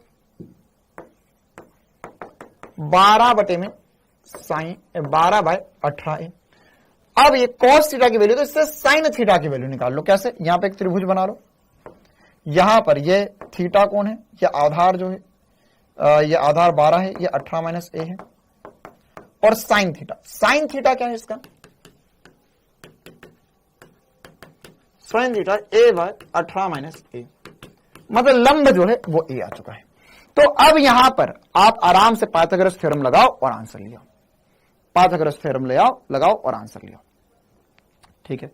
तो यह एक तरीका था। दूसरा तरीका, ऑप्शन से चले जाओ। यहां पर आपने इक्वेशन बना लिए, ये इक्वेशंस बना लिए आपने, इन दोनों में क्या वैल्यू है पॉसिबल ए की, ठीक है। तो एक क्या वैल्यू पॉसिबल है ए की? तो सर अगर 12 और 6 लेंगे तो क्या इनका योग 18 हो रहा है? बिल्कुल। क्या इनका परिमाणी, अगर मैं ए को 6 मान लू, तो ए को 6 मान लू, तो क्या यहां पर ए को 6 मान लू, तो क्या ये इन दोनों में सेटिस्फाई कर रहा है? सर ए की वैल्यू 6 पॉसिबल है क्या? ए की वैल्यू 6 पॉसिबल है क्या? सर 6 रखूंगा तो 12/12 कॉस 90 हो गया, या कॉस थीटा तो 0 हो गया। सर ये तो पॉसिबल है नहीं, ठीक है। इसी प्रकार से आप ऑप्शन से कर सकते हो इसे। बाकी दूसरा तरीका मैंने आपको बता दिया। तीसरा तरीका और क्या कर सकते थे यहां पर? अब यहां पर आप इसको और आसान तरीके से कर सकते थे, है ना। अगर आपको पता हो तो मैंने ये वाला एक क्वेश्चन ऐसा क्लास में करवाया था, है ना, और मैंने आपको बताया था कि परिमाणी 12 मतलब ये यहां पर जो सदिश बनेंगे वो ये 12, 5 और 13 का मैंने एक और आपको एक त्रिभुज बनाया था जिसमें मैंने आपको बोला था कि भाई 12 का स्क्वायर प्लस 5 का स्क्वायर 13 के बराबर होता है, तो आप उसका भी ट्रिक लगा सकते थे यहां पर। तो ये एक 12 है, एक 5 है, तो ये 13 परिमाणी बन सकता है।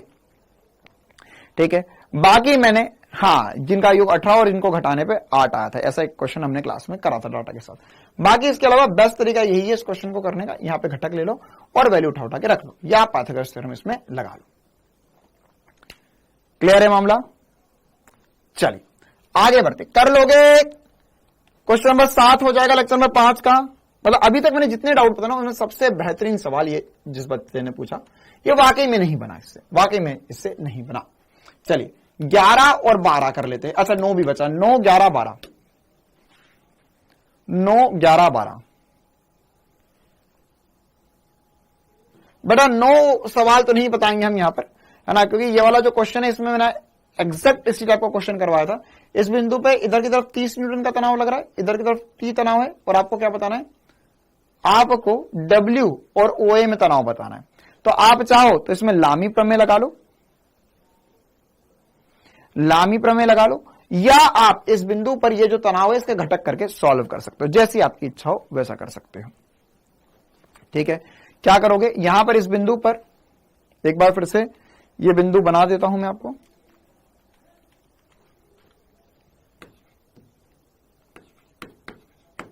Question number 9 lecture number 5।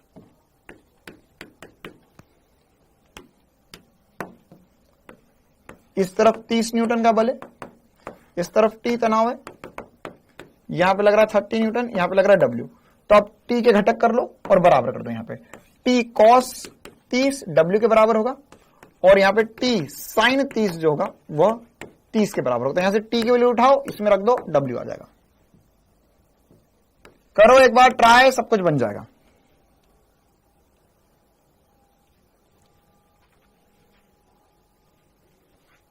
W भार और OA में तनाव। चलिए बना। अच्छा ये क्वेश्चन नंबर 9 आ गया, क्वेश्चन नंबर 9 आ गया। चलिए 11 और 12।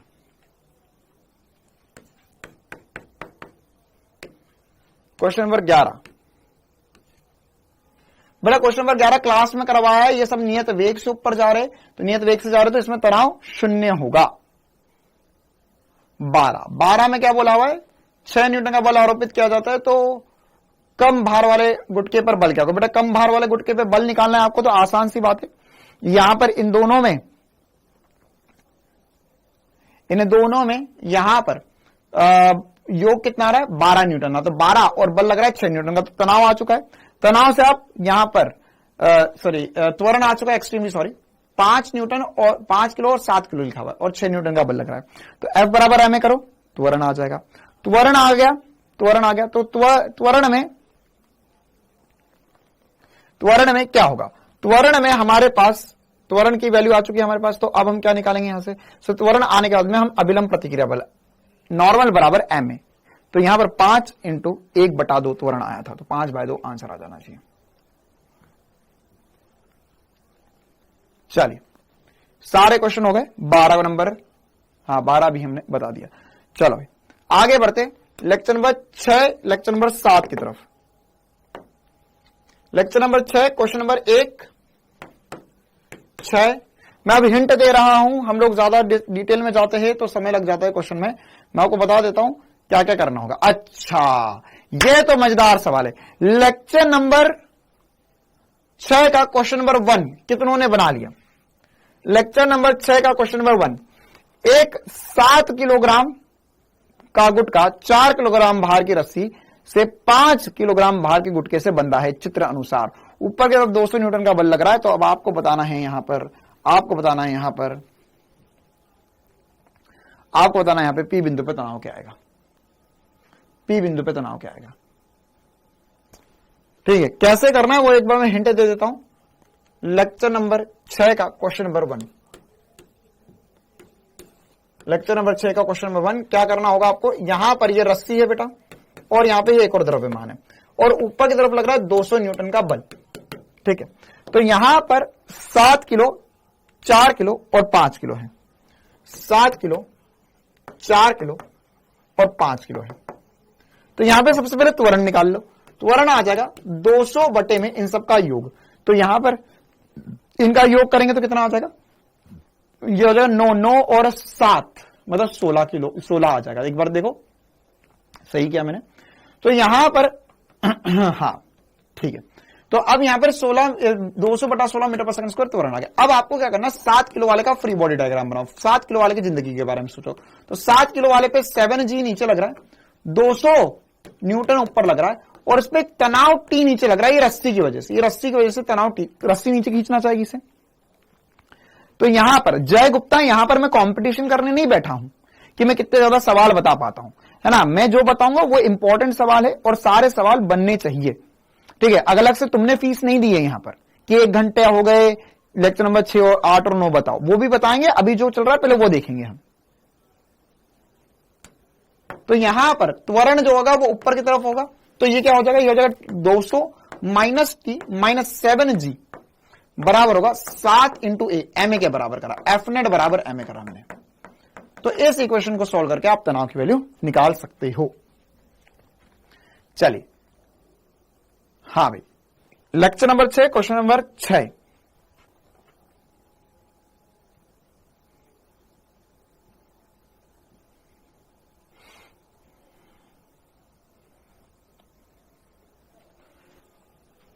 बेटा ये तो फिर से वही वाला सवाल आ गया, हाँ 2 बार डल गया वाला सवाल, हटवा देंगे हम। ये भी वही सवाल है, इसमें 0 होगा क्योंकि नियत वेग से ऊपर जा रहे, तो नियत वेग से ऊपर जा रहे हैं तीनों ब्लॉक, तो इसका परिमाणी 0 ही होगा। चलिए 8 और 9, क्वेश्चन नंबर 8 क्वेश्चन नंबर 9।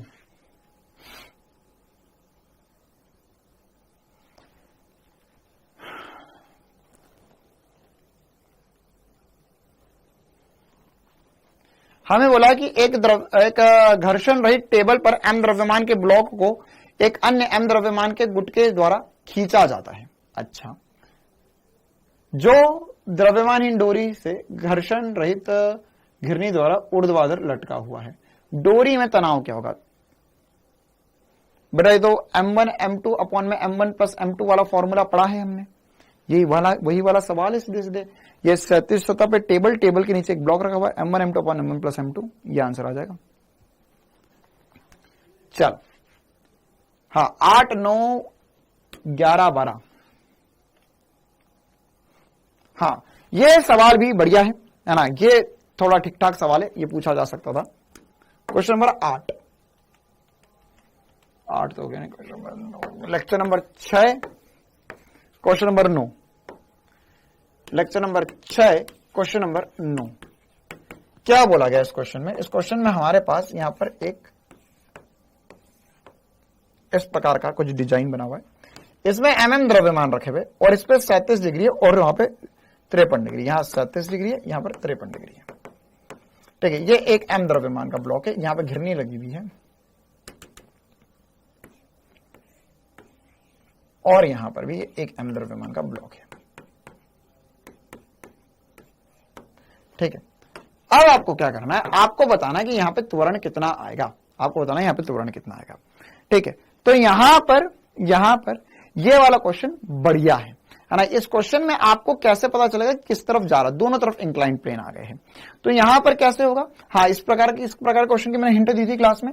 यहां पर नीचे की तरफ जो बल लग रहा है वो mg sin 53 होगा, या मैं इसे mg 4/5 लिख सकता हूं। इसी प्रकार से इसको जो नीचे खींच रहा होगा mg sin 37 या mg sin 37 या mg 3/5 होगा। अब 4/5 जो होता है वो बड़ा होता है 3/5 से, मतलब कि एक नेट त्वरण जो होगा उसका इस तरफ होगा, ये त्वरण इधर होगा, ये भी ऊपर की तरफ जाएगा। तो यहां पे जो त्वरण आएगा वो त्वरण कितना हो जाएगा, ये त्वरण आ जाएगा सर mg 4/5 माइनस mg 3/5। क्यों? क्योंकि ये वैसे ही क्वेश्चन हो गया हमारा जैसा हम करते थे कि यहां पर एक पुली है, यहां पर एक ब्लॉक रखा हुआ है, यहां पर दूसरा ब्लॉक लगा हुआ है, ठीक है। तो ये नीचे जा रहा है, ये ऊपर जा रहा है, ये नीचे जा रहा है, ये ऊपर जा रहा है, ठीक है। तो इसी में इसी प्रकार की कहानी होगी, ये इंक्लाइन प्लेन पे, बस यहां से mg नहीं होगा, यहां पे कुछ घटक होगा mg sin थीटा, ठीक है, बटे में 2m है ना, m प्लस m 2m, इसको सॉल्व कर लो, आंसर आ जाएगा। चलिए बढ़िया सवाल था ये, क्वेश्चन नंबर 9 के बाद में अब हमें जाना है क्वेश्चन नंबर 11 और क्वेश्चन नंबर 12 की तरफ। क्वेश्चन नंबर 11 और क्वेश्चन नंबर 12। हाँ, ये वाला सवाल तो ये अच्छा, ये तो हो जाएगा। क्वेश्चन नंबर 11, क्वेश्चन नंबर 11 में क्या पूछा है आपसे? ये तो मुझे लगता है मुझे नहीं बताना है। हाँ, नहीं बताना है मुझे, है ना। यहां पर क्या पूछा आपसे? आपसे तनाव पूछा हुआ है शायद, है ना। हाँ, गिरनी द्वारा आरोपित बल कितना होगा। तो देखो यहां पर क्या हो रहा है, जिससे नहीं बना उनके लिए बस हिंट दे दूंगा क्वेश्चन नंबर 11 के लिए। क्वेश्चन नंबर 11 में क्या हो रहा है बेटा, यहां पर आपके पास एक कैपिटल एम द्रव्यमान ये भी है, एक यहां पर स्मॉल एम द्रव्यमान घिरनी का भी है। तो क्लैंप कितना बल आरोपित करेगी, क्लैंप कितना बल आरोपित करेगी। तो यहां पर इस पूरी सतह में यह एक घिरनी है और यह एक रस्सी है। तो इस पूरी रस्सी में क्या मैं बोल सकता हूं, कैपिटल mg तनाव है। कैपिटल m है इधर, तो इसमें कैपिटल mg नीचे लग रहा होगा। तो इस पूरी रस्सी में तनाव कैपिटल mg है। तो क्या होगा सर, यहां पे तनाव नीचे की तरफ कैपिटल mg होगा, इसमें भी तनाव इस तरफ कैपिटल mg होगा, ठीक है। प्लस एक स्मॉल m खुद का द्रव्यमान भी लग रहा है इस तरफ। तो नेट बल बनेंगे small m plus capital m into g नीचे की तरफ, और एक बल लग रहा है इस तरफ कैपिटल mg। तो इनका परिमाण ही हो जाएगा अंडर रूट ये वाला बल का स्क्वायर प्लस ये वाले बल का स्क्वायर। 90 डिग्री पर है दोनों बल। आ गया समझ में। Question number 12। हाँ, इसमें क्या बोला है, संतुलन के लिए कोण थीटा का मान क्या होना चाहिए। तो देखो बेटा कैसा हुआ इसके लिए, यहां पे इसमें टी बराबर mg होगा, यहां पे भी टी बराबर mg होगा। तो इस पूरे में टी बराबर mg, इसमें भी टी बराबर mg। अच्छा, इस बिंदु की बात करते हैं। तो इस बिंदु पर क्या हो रहा है, खुद ही सोचो क्या हो रहा है इस बिंदु पर, है ना। क्वेश्चन नंबर 12 में क्या होगा, बीच वाले बिंदु पर एक तनाव इधर लग रहा है, एक तनाव इधर लग रहा है, और दोनों यहां पर बराबर तनाव है। ये कोण थीटा है, ये वाला कोण भी थीटा। नीचे की तरफ √2 mg बल लग रहा है। कितना लग रहा है, √2 mg बल लग रहा है। तो क्या मैं यहां से लिख सकता हूं कि सर ये टी है, ये टी है, तो इस टी के घटक जो होंगे वो कितने होंगे। ये टी के घटक होंगे सर, इधर वाले जुड़ जाएंगे, इधर वाले घट जाएंगे। तो इस तरफ घटक आ जाएगा 2t cos theta, t cos theta, t cos theta, 2t cos theta बराबर होगा √2 mg के। तो m से √2 mg के, और t खुद किसके बराबर, t खुद mg के बराबर है। क्यों, क्योंकि इस तरफ जो द्रव्यमान लटक रहा है इसने रस्सी में तनाव mg बना रखा है। तो इस पूरी में तनाव mg, इस पूरी में तनाव mg, ये बीच वाली रस्सी में √2 mg तनाव होगा, क्योंकि नीचे √2 द्रव्यमान है, √2 m द्रव्यमान है। तो ये 2t mg के बराबर होगा, cos के बराबर √2 mg हो जाएगा। mg से mg कट जाएगा, यहां से 1/√2 या 45 डिग्री आंसर आ जाएगा। बन गया 12, बहुत ही बढ़िया। चलिए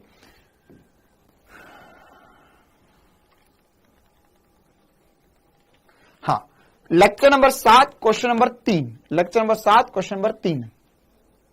जय, आ गए हम लेक्चर नंबर 8 पे, ठीक है। Lecture number 7 question number 3। हाँ, ये थोड़ा सा बढ़िया सवाल है।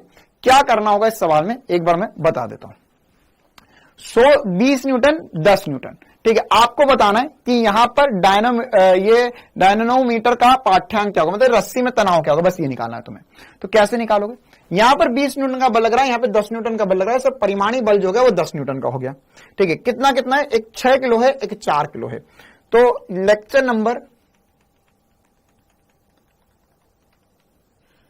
7 क्वेश्चन नंबर 3, यहां पर दिया हुआ है एक 6 किलो का द्रव्यमान है, यहां रस्सी ये स्प्रिंग है, और यहां पे 4 किलो का द्रव्यमान है, ठीक है। इधर की तरफ लग रहा है 20 न्यूटन, इधर की तरफ लग रहा है 10 न्यूटन। तो नेट बल कितना हो गया बेटा, नेट बल हो जाएगा सर यहां से 20 इस तरफ है, 10 इधर है, अपॉन में टोटल द्रव्यमान 6 + 4 या 1 न्यूटन का, या 1 मिनट, हम सीधे त्वरण ही निकाल चुके हैं, 1 मीटर पर सेकंड स्क्वायर का त्वरण आ गया। क्या इतना स्पीड में सबको समझ में आ रहा है, और इतना स्पीड में समझ में आना चाहिए। क्यों, क्योंकि जिसने कर रखा है ईमानदारी से उसको इतनी स्पीड में समझ में आएगा। उसको देखो क्या होता है कि जिसने क्वेश्चन कर रखे होते ना, या जिसने क्वेश्चन अटेम्प्ट कर रखे, उसको बस एक तिनके का सहारा चाहिए। डूबते को एक तिनके का सहारा बचा ले जाता है। हाँ, तो जो डूब रहा है, जो तैरने की कोशिश कर रहा है, उसको अगर एक तिनका मिल जाए, मुझे नहीं पता इनमें से तुम्हारा तिनका कहां है, तुम कहां अटके थे, हर कोई अलग अलग जगह अटक सकता है, लेकिन जहां मैं सब कुछ बताऊंगा, लेकिन तुम अपना तिनका ढूंढो, तुम किससे बच सकते हो ना। मान कर तुम डूब रहे हो और आसपास तुम्हें 5-6 चीजें तैरती दिख रही है, तुम एकदम हाथ लगा लो जहां पर तुम्हें जहां लगता है कि इसको पकड़ लूंगा तो मैं बच गया था। हाँ भाई, तो यहां से त्वरण आ गया। अब त्वरण आ गया तो इस त्वरण में अब हमको क्या निकालना है, यहाँ पे तनाव निकालना। तनाव निकालना तो दोनों में से किसी की भी सहायता ले लो। मैं 6 किलो वाले के लिए लेता हूं, तो 6 किलो वाले पे आगे की तरफ 20 न्यूटन लग रहा है, पीछे की तरफ T तनाव लग रहा है, तो 20 - T बराबर होगा MA के, यह हो जाएगा 20 - T बराबर होगा 6 × 1 के। आंसर आ गया 14 न्यूटन।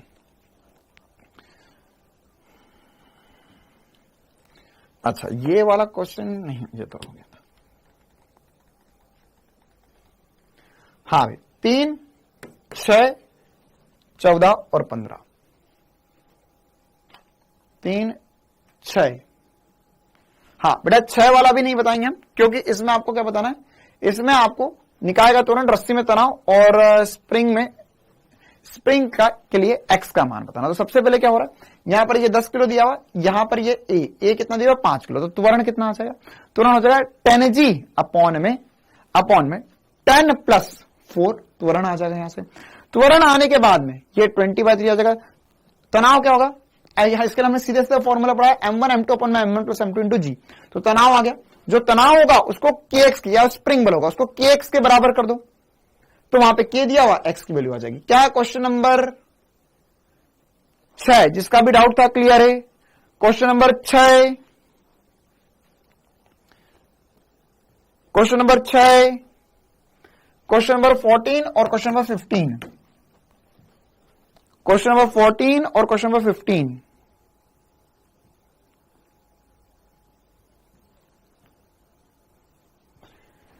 यह कहां गई मेरी तलवार, यह कौन मूर्ख था जो क्वेश्चन नंबर 14 और क्वेश्चन नंबर 15 बोलकर गया, यहां पर चले गया क्या, क्लास से भाग गया।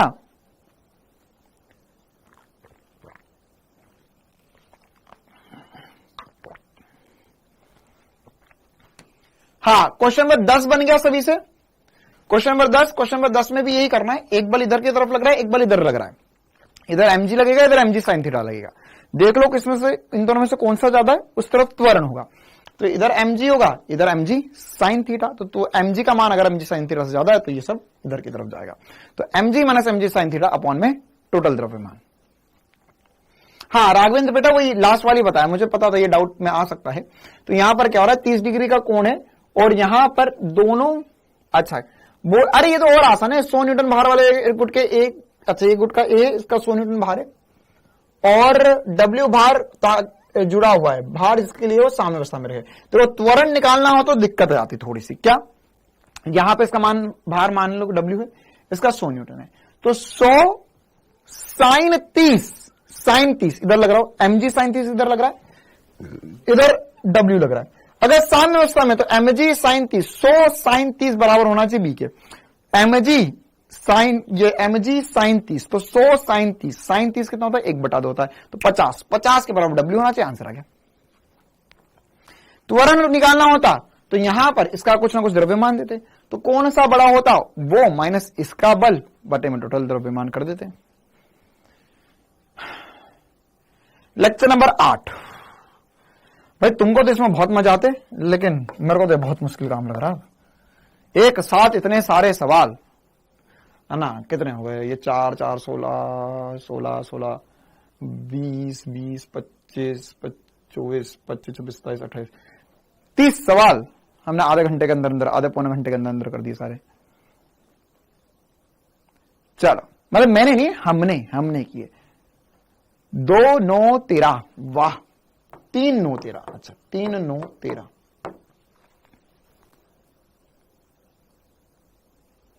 3 9 13 10, चलो 4 ही बताएंगे, 3 9 13 10।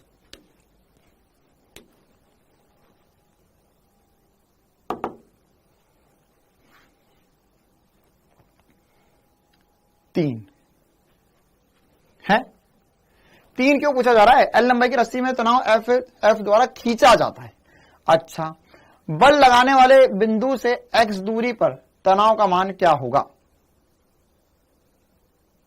L लंबाई के ओहो, दिस सिली सवाल। रस्सी में द्रव्यमान नहीं बोला है। देखो ये है ना अजीब सवाल है। इसने बोला है L लंबाई की एक रस्सी को नियत बल F द्वारा खींचा जाता है। बल लगाने वाले बिंदु से x दूरी पर रस्सी पर तनाव का मान क्या होगा? अब देखो चक्कर ये है कि हम जो पढ़ते हैं उसमें हमने ऐसा पढ़ा होता है कि सर यहां पर अगर द्रव्यमानहीन रस्सी है तो द्रव्यमानहीन रस्सी होने पर कोई फर्क नहीं पड़ता। क्यों फर्क नहीं पड़ता? द्रव्यमानहीन रस्सी होने पर द्रव्यमानहीन रस्सी होगी तो उसमें तो एक समान रूप से द्रव्यमान है नहीं तो एक समान रूप से तनाव होगा।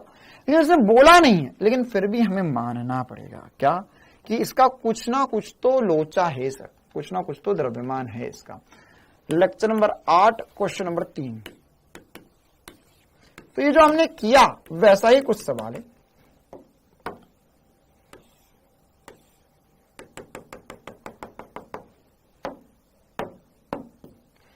कि यहां पर F बल लग रहा है ना, और ये F बल जो है वो एक समान रूप से पूरी रस्सी में तनाव उत्पन्न कर रहा है। तो अब लगाने वाले बिंदु से x दूरी पर तनाव का मान क्या होगा? यार इस सवाल में ना कुछ इंफॉर्मेशन अधूरी है कि x दूरी पर अगर मैं इस बिंदु पर तनाव मानूंगा भी तो ये तनाव क्या होगा? सर नीचे वाला द्रव्यमान भी होना चाहिए। अब नीचे वाला कोई द्रव्यमान दिया हुआ नहीं है। ओके चलो ठीक है, नहीं मानते हैं हम, तो हो जाएगा mg/l into x plus F ना। ओके लीव इट, कोई दिक्कत नहीं, छोड़ दिए सवाल। इसमें इंफॉर्मेशन अधूरी है, एक लाइन मिसिंग है इस सवाल में, कुछ ना कुछ लाइन मिसिंग है। पुष्पांजलि बिटिया आप बहुत लेट हो चुके हैं, हम लेक्चर नंबर 7 की पीडीएफ डिलीट कर चुके हैं, अब लेक्चर नंबर 8 की ही बची है। Lecture number 8 question number 3 delete. Lecture number 8 question number 3 delete कर दिया जाए।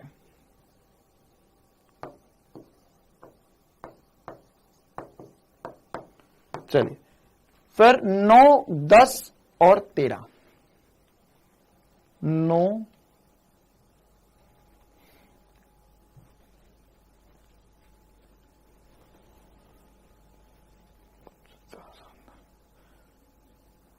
हाँ 9th वाला सवाल है जो पिछली क्लास में बता रहा था और बताते बताते हमारे पास क्लास का समय खत्म हो गया था।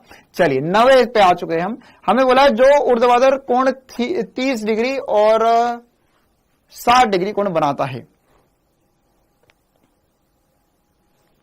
दो घर्षण नट समतल तो ऊर्ध्वाधर 30 डिग्री कोण है, ऊर्ध्वाधर 30 डिग्री अजीब बोला हुआ है। चलो ठीक है कोई बात नहीं, 30 डिग्री ठीक है, तो शायद इससे 60 डिग्री हो गया। अच्छा तो गुटके ए और बी को इनके तलों पर रखा गया, ए के सापेक्ष ऊर्ध्वाधर त्वरण क्या होगा। वैसे ये त्वरण वाला सवाल आ गया है ना, इसमें हमें गति के नियम का कोई चक्कर नहीं है। चलो कोई ना, रिवीजन हो जाएगा इससे हमारा। हमें क्या करना है, हमें इसका ऊर्ध्वाधर त्वरण ज्ञात करना है। तो ऊर्ध्वाधर त्वरण क्या होगा, यहां पर इसमें देखो ध्यान से ना, इसमें mg, इसका त्वरण जो होगा जी साइन थीटा इस तरफ होगा, जी साइन थीटा इस तरफ होगा। जी साइन थीटा का भी घटक करना है हमें। देखो ध्यान से क्या है चक्कर, ये मुझे लगता है 99% बच्चों को डाउट है, मैं थोड़ा सा लिख के बता देता हूं। लेक्चर नंबर 8 क्वेश्चन नंबर 9 एक बता देता हूं, दूसरा वाला निकाल लो, दोनों को माइनस कर लो, है ना, क्योंकि दोनों समान दिशा में जा रहे, ऊर्ध्वाधर दिशा का त्वरण पता चल जाएगा। यहां पर यह एक द्रव्यमान m आपको दिया हुआ डिग्री है 30, तो यहां पर हमें पता है सर कि ये 30 डिग्री कैसे बनता है, यहां पर इस तरफ जी साइन थीटा होता है, मतलब कि कुल मिला के ये वाला कोण जो है वो थीटा था, और फिर इसी प्रकार से ये वाला कोण भी थीटा था, और यहां पर यही कहानी चलती जा रही थी, चलती जा रही थी, चलती जा रही थी, चलती जा रही थी। ठीक है, तो अब हमारे पास ये जो है वो जी साइन थीटा त्वरण नीचे की तरफ है। क्लियर है मामला। तो अब हमें क्या करना होता है, हमें क्या करना होता है, यहां पर अगर ये जी साइन थीटा कोण नीचे की तरफ होगा तो इस कंडीशन में अब मुझे जी साइन थीटा का भी घटक करना है फिर से। ठीक है, तो कौन सा घटक करना है सर यहाँ पर? देखो वाला, अच्छा मैंने एक, चलिए ये वाला कौन थीटा, ये वाला कौन थीटा होगा ना, हाँ ये कौन थीटा नहीं होगा, हाँ ठीक है।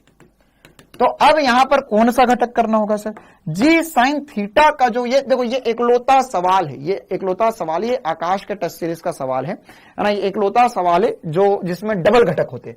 जी साइन थीटा का अब हमें घटक करना, तो जी साइन थीटा का क्षैतिज घटक होगा g sine theta cos theta, और इसका ऊर्ध्वाधर घटक जो होगा वो हो जाएगा g sine theta into sine theta. क्यों? क्योंकि इसका इस तरफ त्वरण जी साइन थीटा है। अब हमें त्वरण, देखो पहले क्या था, पहले mg था मेरे पास बल, तो mg बल नीचे लग रहा था, तो मैंने पता करा कि भैया ये इस दिशा में कितने त्वरण से जा रहा है, तो इस दिशा में जो त्वरण था वो हमें पता चल गया, वो पता चल गया। वे विनीत बेटा रुक जा, यहां पर ये जी साइन थीटा मुझे पता चल गया, ये जी साइन थीटा इस तरफ त्वरण था। अब इस जी साइन थीटा के भी घटक होंगे, एक घटक इधर आएगा, एक घटक उधर आएगा, एक क्षैतिज त्वरण होगा, एक ऊर्ध्वाधर घटक होगा। मतलब देखो हमने क्या माना, हमने माना कि देखो भैया ये इस तरफ ऐसे जा रहा है, तो ये क्षैतिज में कितना चल रहा है, ऊर्ध्वाधर में कितना चल रहा है। तो इसके लिए यहां पर ये नीचे की तरफ हो जाएगा जी साइन थीटा का स्क्वायर, जी स्क्वायर साइन थीटा का, जी साइन स्क्वायर थीटा, ये होगा इसमें क्षैतिज में त्वरण पहले वाले का, दूसरे वाले का भी इतना ही होगा। अब हमें है ना, हाँ ये 16 वाला क्वेश्चन है, या इसके अलावा ऐसा और क्वेश्चन तुम्हें कभी नहीं मिलने वाला है। ऐसा कोटा में है क्या? हाँ कोटा में भी पूछा गया होगा कहीं ना कहीं, लेकिन ये वाला सवाल एकलौता अपने आप में। तो अब इसका 30 डिग्री और 60 डिग्री है ना, अब इसको आप माइनस कर लो, जी स्क्वायर मतलब ऐसा करना है ना, जी स्क्वायर साइन 60 माइनस जी स्क्वायर साइन 30। क्यों कर रहा हूं माइनस? ये ए रिलेटिव निकालने के लिए, दोनों दिशा में होगा, एक इस ब्लॉक के लिए एक दूसरे वाले के लिए भी मैंने बनाया नहीं, तो आप बना सकते हो, यहाँ पे 60 डिग्री के लिए होगा। वैसे एक्चुअल में क्वेश्चन में पहले 60 था फिर 30 था, साइन 60 था √3/2, तो ये 2/3 हो जाएगा, 1/4। एक बार सॉल्व करके देखो तो आंसर आ रहा है क्या इससे? नहीं सर 3/4 होगा, ये था -1/4, तो ये हो जाएगा g/2। बिल्कुल सही बात, g/2 4.9 मीटर पर सेकंड स्क्वायर आंसर होना चाहिए ऊर्ध्वाधर दिशा में। गजब सवाल है, बहुत ही गजब सवाल है, मतलब ये सवाल हिलता नहीं है लोगों से। तो ये सोचना अपने आप में बहुत बड़ी बात है कि यार ऐसे तो जा रहा है, फिर से बता देते हैं। हाँ बहुत, मैं बीच बीच में बहुत सारे क्वेश्चन में कुछ IIT वाले भी डाले, तो मैं चिंता न करो। ये जा रहा है ऐसे, ये जा रहा है ऐसे, तो ऐसे जा रहा है तो इसका घटक करना पड़ेगा, एक घटक क्षैतिज में आएगा, एक घटक ऊर्ध्वाधर में आता है। साइन थीटा का भी साइन घटक, तो जी साइन स्क्वायर थीटा हो जाएगा, जी साइन स्क्वायर थीटा हो जाएगा, जी साइन स्क्वायर थीटा हो जाएगा। क्या सभी को समझ में आ गया? क्यों किया मैंने? और उसके बाद लास्ट क्लास में सॉल्व करके क्या देखा, मेरे को पता नहीं ना, मैं क्योंकि ये वाला कंसेप्ट मैंने बहुत पहले कभी देखा था, फिर उसके बाद में अभी मैंने तुम्हें ये क्वेश्चन यहां पर दिखा मुझे, तो मैंने सॉल्व किया, तो इसलिए मैंने आंसर पहले कंफर्म कर लिया। क्या कि यहां पर जी साइन थीटा था, इसका घटक आ गया, ये जी स्क्वायर साइन स्क्वायर थीटा होगा, है ना। ये वाला क्षैतिज घटक जी साइन कॉस थीटा हो जाएगा। ठीक है, अब यहां पर मेरे कोई रट्टा मार के तो आया नहीं मैं कि याले सवाल बताना है, तो इसलिए ये यहां पर मैंने आंसर एक बार कंफर्म किया। तो इसमें ये 1 का त्वरण जो होगा जी स्क्वायर साइन स्क्वायर थीटा होगा, एक में कौन 30 डिग्री दिया हुआ है, एक में कौन 60 डिग्री दिया हुआ है। तो मैंने यहां पर क्या किया, मैंने यहां पे इसमें जी स्क्वायर आपेक्षित त्वरण पूछा आपसे, सवाल में पूछा हुआ है ऊर्ध्वाधर आपेक्षित त्वरण क्या होगा। ठीक है, तो आपेक्षित त्वरण क्या होगा? आपेक्षित त्वरण, तो आपेक्षित त्वरण होता है A1 - A2, बस उससे हमने सॉल्व किया। चलिए क्वेश्चन नंबर 9 के बाद में क्वेश्चन नंबर 11 की तरफ आ चुके हैं हम। क्वेश्चन नंबर 11 में आपको बोला हुआ है वस्तु द्वारा प्राप्त संवेग। अच्छा, FT ग्राफ है, FT ग्राफ से आपको वस्तु द्वारा प्राप्त संवेग निकालना है। तो कैसे निकालोगे FT ग्राफ से संवेग? FT ग्राफ से संवेग क्या पता चलता है? क्या पता चलता है सर? FT ग्राफ का ढाल जो होता है। हाँ, क्वेश्चन नंबर 8 का, अच्छा क्वेश्चन नंबर 8 भी बताओ, लेक्चर नंबर 8 का। ये 9 था, ये 8 था। यार ये कैसी मूर्खता भरी बातें हैं। लेक्चर नंबर ये क्वेश्चन नंबर 8 बता देता हूं है ना, आसान सवाल है, थोड़ा सा तेरा दिमाग जंग खा गया, हैंग कर गया दिमाग, है ना। कभी कभार ऐसा होता है ना, मशीन हैंग मार जाती तो इजी काम भी नहीं कर पाता है, तो तुमने बहुत डिफिकल्ट करते करते वो जो बहुत इजी था वो भी नहीं बन पाया। चलिए ये वाला बता देते पहले, एफटी ग्राफ से हमें संवेग कैसे पता चलेगा। सर हमें पता है कि यहां पर इंटीग्रेशन करेंगे तो संवेग में परिवर्तन पता चल जाएगा। क्या पता चलेगा? संवेग में परिवर्तन। तो यहां पर अब हमें क्या निकालना है? हमें निकालना है वस्तु द्वारा प्राप्त संवेग का मान। तो ये 3 किलो वाला वस्तु है, तो इसमें अच्छा इसमें क्या दिक्कत, क्या इसका आंसर नहीं आ रहा है आप लोगों का? मैं एक बार सॉल्व कर लू क्या? ½ इंटू 5 इंटू ये होगा 6 प्लस 4 10 इंटू 5 50 आना चाहिए आंसर। आ तो रहा है। ये क्वेश्चन नंबर 11 इतनी जोरों शोरों में सब क्यों पूछ रहे? अच्छा 11 10 नहीं 11। अच्छा ठीक है, ये भी वही सवाल है, इसमें आपको प्राप्त अंतिम चाल बतानी। तो बेटा देखो इसका क्षेत्रफल निकालो, इसका क्षेत्रफल निकालो, 10वां वाला भी देख लो, इसका क्षेत्रफल निकालो। इसका क्षेत्रफल निकालने के बाद में आपको संवेग में परिवर्तन पता चलेगा। ऐसा समझ जाओ, इसमें क्वेश्चन नंबर 10 में क्या होगा? क्वेश्चन नंबर 10 में क्या होगा? आप एरिया निकालोगे, एरिया जो को संवेग में परिवर्तन आ जाएगा। अब संवेग में परिवर्तन द्रव्यमान इंटू वेग में परिवर्तन, ये एरिया से डिवाइड कर लो तो ये क्या हो जाएगा? एरिया बाय द्रव्यमान, ये हो जाएगा फाइनल वेग माइनस प्रारंभिक वेग। प्रारंभिक वेग दिया हो तो उसमें जोड़ देना, आंसर आ जाएगा। प्रारंभिक वेग 5 दिया भाई, प्रारंभिक चाल दी भी है, कर लोगे? चलो ये कैसे करना है? 8वां वाला सवाल कैसे करना है? 8वां वाला सवाल में बेटा आपको बोला हुआ है तीन बल है, F1 F2 F3। एम द्रव्यमान पर इस प्रकार से कार्यरत है। अच्छा यही वाले सवाल का जवाब सेम है जिसे एक बच्चा भी मुझे शायद पशुपति नहीं, क्या नाम था उसका, पतंजलि नहीं, पतंजलि तो भाई क्या नाम था भाई? पुष्पांजलि, सॉरी बेटा पुष्पांजलि, yes I remember your name. तो पुष्पांजलि ने भी ये वाला सवाल अभी मुझे पूछा था। हाँ रामदेव वाला, पतंजलि नहीं, पुष्पांजलि। ये एक ऐसा भी सवाल है, ये हमारे मॉड्यूल का सवाल है। यहां पे एक द्रव्यमान लगा हुआ है, यहां पे काफी सारी स्प्रिंग लगी हुई है और बोला है सब में समान बल है, सब में समान बल है। ठीक है, तो बल समान है। अब इसमें से बोला कि एक को काट दिया जाए तो त्वरण कहां होगा? ठीक है, तो ये वाला सवाल जो है क्वेश्चन नंबर 8 में बोला हुआ है 3 बल एम द्रव्यमान पर इस प्रकार रख रहे, F2 F3 परस्पर लंबवत है, कोई फर्क नहीं पड़ता। फिर बोला है कि साम्यावस्था में रहती है, यदि F1 को हटा दिया जाता है तो त्वरण क्या होगा? F1 को हटा देंगे तो त्वरण क्या आ जाएगा? तो देखो इसमें से जब भी एक बल को हटाएंगे तो देखो ऐसा सोचो ना यार कि मेरे पास 3 बल है, F1 plus F2 plus F3 जो है वह नेट 0 बना रहे हैं। ठीक है, अब मैंने F3 हटा दिया, जो हटाया वो कौन सा था? तो F3 हट गया सर, तो F3 हट गया तो यहां पर F1 प्लस F2 जो का F3 के परिमाण के बराबर होना चाहिए। तो नेट बल कितना लग रहा है? नेट बल F1 प्लस F2 लग रहा है और वही F3 के बराबर है। तो F3 बटे में द्रव्यमान, त्वरण आ गया, F3 बटे में द्रव्यमान। अब यहां पर क्या हटाया? यहां पे F1 को हटाया, जिसको भी हटाया बटे में द्रव्यमान आंसर होना चाहिए। यहां पे F1 को हटाया, क्यों सर? F1 को हटाया, तो F1 को हटाया, तो F1 को हटाने पर क्या हुआ सर? F1 को हटाने पर F1 बटे में द्रव्यमान कर दिया हमने। क्या आई सभी को बात समझ में? ठीक है, क्योंकि जो हटाया उतना ही तो बल लग रहा होगा। चलिए लेक्चर नंबर 8 क्वेश्चन नंबर 13। ये कंसेप्ट सभी को चमका कि जो हटाऊंगा वही तो सबका रिजल्टेंट था, तभी तो उसने रोक के रखा हुआ था वहां पे।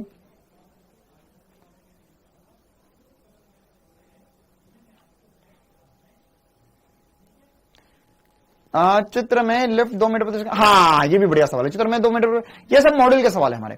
ठीक है, ए पर लगाया आरोपित बल क्या हो जाएगा? देखो भाई, देखो रे जल्दी देखो रे बाबा, क्वेश्चन नंबर 13, क्वेश्चन नंबर 13। आज बहुत लंबी क्लासेस हो गई। चलो भाई आखिरी सवाल है ये, अब हम तो जा रहे हैं। आज मैं सुबह 1 बजे से दोपहर 1 बजे से लगातार पढ़ा रहा हूं। देखो यहां पर ये लिफ्ट है, ये रस्सी है। अब इसमें मतलब बार बार कमेंट मत करो यार, है ना। अब शांति से सुनो, बढ़िया सवाल है।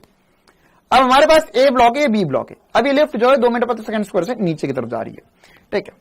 ये ए ब्लॉक है, ये बी ब्लॉक है, ये लिफ्ट नीचे की तरफ 2 मीटर प्रति सेकंड स्क्वायर से जा रही है। तो अब क्या होता है, अब हमें यहां पर पूछा गया है कि ए द्वारा बी पर आरोपित बल क्या होगा। तो यहां पर ए का द्रव्यमान दिया हुआ है, ए का द्रव्यमान दिया हुआ है, और ब्लॉक बी पर कितना बल लगाएगा ये बताना है आपको, ठीक है। ए का द्रव्यमान जो है वो 0.5 किलो है। अच्छा ये बताओ भाई, लिफ्ट अगर, अच्छा कितनों ने बना लिया ये क्वेश्चन नंबर 13, कितनों ने क्वेश्चन नंबर 13 बना लिया, कितनों ने क्वेश्चन नंबर 13 बना लिया, कितनों ने बना लिया? बहुत ही बढ़िया, जिसने बना लिया बहुत ही बढ़िया, है ना। क्यों? क्योंकि यहां पर कॉमन सेंस की बात थी। अब ये बताओ भाई, अगर लिफ्ट रुकी होती तो इसे कितना बल लगाना पड़ता? तो सर इसे बी पर बल जो होता, बी पर बल ये हो जाता m इंटू जी के। ये कितना हो जाता? एम ए इंटू जी के। अच्छा सर द्रव्यमान कितना है? 0.5 इंटू जी। अच्छा अब जी की जगह जी इफेक्टिव रख दो, बस यही तो सिखाया मैंने लिफ्ट में कि जी नीचे की, लिफ्ट नीचे की तरफ जा रही है तो जी माइनस ए आंसर आ जाएगा, खत्म कहानी। वहां पे 10 माइनस 8 कर लो, आंसर आ गया 5 न्यूटन, 5 न्यूटन का आंसर हो जाएगा।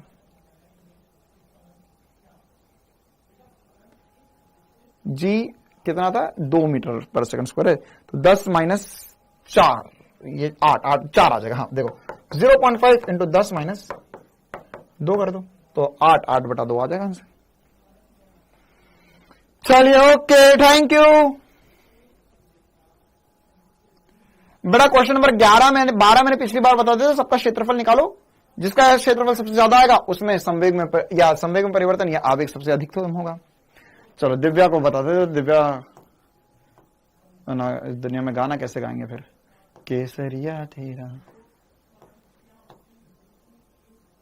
क्वेश्चन नंबर 5, 10 किलो द्रव्यमान का एक गुटका 1.5 मीटर प्रति सेकंड के वेग से क्षैतिज दिशा में एक सपाट समतल पर गतिज है। अच्छा 10 न्यूटन का एक नियत बल लंबवत इस पर कार्य करता है 4 सेकंड के अंतिम। बेटी देखो क्या हो रहा है इसमें, अगर आप यहां पर अगर आप इसको तोड़ कर करो तो हो जाएगा ना यार, इसमें क्या दिक्कत है। यहां पे 10 किलो का द्रव्यमान है, 1.5 मीटर पर सेकंड के वेग से गतिशील है। अच्छा फिर 10 न्यूटन का बल, अब ये इस दिशा में तो चल रहा है, एक्स दिशा में तो चलता रहेगा, तो एक्स दिशा में चलता रहेगा, तो एक्स दिशा में कितना चल जाएगा? 4 सेकंड में। 4 सेकंड में एक्स दिशा में चल जाएगा 1.5 इंटू 4। एक्स दिशा खत्म हो गई हमारी, एक्स दिशा खत्म हो गई। वाई दिशा में क्या हो रहा है? वाई दिशा में 10 न्यूटन का बल लंबवत कार्यरत है, तो 10 न्यूटन का बल जो है उसमें 4 सेकंड तक लगता है। 10 न्यूटन का बल लगेगा तो द्रव्यमान 10 किलो, मतलब वाई दिशा में त्वरण आ रहा है। 1 मीटर पर सेकंड स्क्वायर त्वरण हो गया, 1 मीटर पर सेकंड स्क्वायर क्या हो गया? त्वरण हो गया। तो 1 मीटर पर सेकंड स्क्वायर अगर इसका त्वरण हो गया तो अब आप वाई दिशा का विस्थापन निकाल लो। प्रारंभिक वेग 0 वाई में तो half AT square, half into 1 into 4 का स्क्वायर, 4 का स्क्वायर हो गया 16, 16 बटा 2 हो गया 8। तो इधर चल रहा है 8, इधर चल रहा है 6, तो परिमाणी आ गया 10। 8 और 6 का परिमाणी 10 होता है। लो बिना पेन उठा कर दिया हमने तो। क्लियर है कहानी? हाँ पुष्पांजलि का एक और सवाल बता देते हैं हम। ओके बस अब हो गया भैया, बहुत सारा हो गया। अब एक सवाल बेटा, ये वाला सवाल जो है मैंने क्लास में करवाया है। ये प्लेट है, इस प्लेट में कितनी गोलियां चलनी चाहिए ताकि ये प्लेट जो है वो विरामावस्था में रहे। तो देखो बेटा क्या हो रहा है, इसमें नीचे की तरफ mg लग रहा है और मान के चलो हर सेकंड जो है उसमें आंसर में प्रति मिनट दिया हुआ है, तो आप प्रति सेकंड निकालोगे इंटू 60 कर लेना, आंसर आ जाएगा। तो प्रति सेकंड गोलियों कितनी गोली लगेगी, तो इसके लिए मैंने आपको एक फॉर्मूला सा बताता, F बराबर होता है संवेग में परिवर्तन। तो गोली टकरा कर वापस आ रही है तो 2mv बटे में प्रति सेकंड जो गोलियां लगती है वो 1/n बोल दिया हमने, मतलब हर सेकंड गोली कितनी लग रही? 1/n लग रही, तो n ऊपर चले जाएगा तो 2mvn। ये डेरिवेशन सा करा हुआ है क्लास में, इसको एक बार देखना जाकर। तो ये जो बल होगा इसको mg के बराबर कर दो, यहां से n की वैल्यू निकाल लो, आ गया आंसर। चिका रहा देख यहां पर,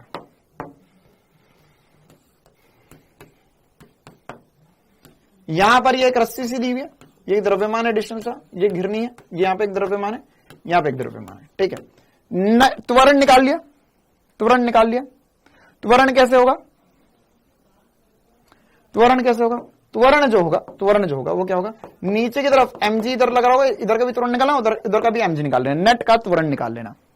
ठीक है, तो त्वरण क्या आ जाएगा, त्वरण आ जाएगा सर इधर का द्रव्यमान मान के चलो m1 है, इधर का द्रव्यमान मुझे नहीं पता, द्रव्यमान याद नहीं मुझे, तो यहां पर हो जाएगा m1 minus m1g minus m2g upon में टोटल द्रव्यमान, तो इसका द्रव्यमान m3 है मान के चलो, तो इसका भी द्रव्यमान दिया हुआ, तो m1 plus m2 plus m3, m total कर लेना। ठीक है, त्वरण आ गया। अब तुम्हें यहां से कुछ दूरी पर तनाव पूछा, यहां से कुछ दूरी पर तनाव पूछा, तो क्या करो, अब तुम इसको तोड़ लो, इस बिंदु पर से, है ना, इस बिंदु पर से। तो यहां पर अगर इसका खुद का एक अलग सा एफबीडी सा बना लू, मैं इसका एफबीडी सा बना लू, तो मैं क्या बोल सकता हूं, मैं बोल सकता हूं कि सर यहां पर इसमें आगे की तरफ कुछ तनाव लग रहा है, इसे T1 बोल देते, पीछे की तरफ कुछ तनाव लग रहा होगा जिसे हम T2 बोलते थे, जो हमें निकालना है, और ये जा रहा है आगे की तरफ, तो ये T1 माइनस T2 बराबर होगा m की। अब तुझे T1 भी नहीं पता, तो T1 कहां से निकल जाएगा, T1 यहां से निकल जाएगा। इस वाले वस्तु में नीचे की तरफ त्वरण है a, इसमें निकल रहा है नीचे की तरफ, या नीचे या ऊपर देख लेना दिशा अपने हिसाब से, इधर m2g नीचे लग रहा है, अगर मान के चलो इसका तनाव, त्वरण मैंने ऊपर बोला था, तो इसका तनाव पहले यहां का तनाव निकालो, फिर यहां का तनाव निकलेगा। मैं भूल गया अब सारा फिजिक्स भूल गया भाई, मैं टाइम खत्म हो गया, फिजिक्स टाइम खत्म हो गया, अब नहीं बताऊंगा मैं। बहुत सारे सवाल बता दिए मैंने, है ना, मैंने शायद इतने सारे सवाल तो इतने कम टाइम में। अंशुल बेटा क्लास का सवाल क्यों पूछता है, अब जितने सवाल करवाए एक बार सारे फिर से करना सभी को, homework.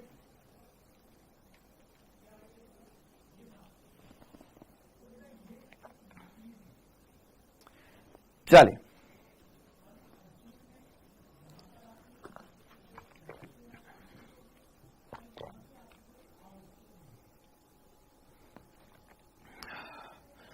Lecture number 8 question number 15। क्यों बता रहे हो सर, अभी तो आप मना बोल रहे थे।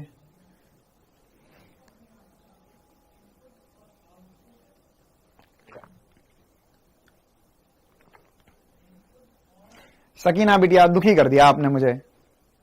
बेटा लेफ्ट वाले जो भी सवाल है उनमें देखो, अब ये कितना गजब सवाल है ना, दिखने में अरे तोते ही उड़ गए सर मेरे तो, यहां तो सर मेरे तो नींद ही नहीं आए। लेक्चर नंबर 8 में क्वेश्चन नंबर 15 में ऐसा बोला सर ये लिफ्ट है, ये लिफ्ट में एक समतल बना दिया सर, उसके बाद में ये लिफ्ट ऊपर नीचे जा रही है, तो क्या दिक्कत है तुम्हें पता है कि ये इसका त्वरण जी साइन थीटा होता है। अब जी की जगह जी इफेक्टिव रखो ना यार, इसमें क्या दिक्कत है, जी माइनस जी प्लस लिफ्ट ऊपर जा रही नीचे जा रही, उसके हिसाब से देख लो।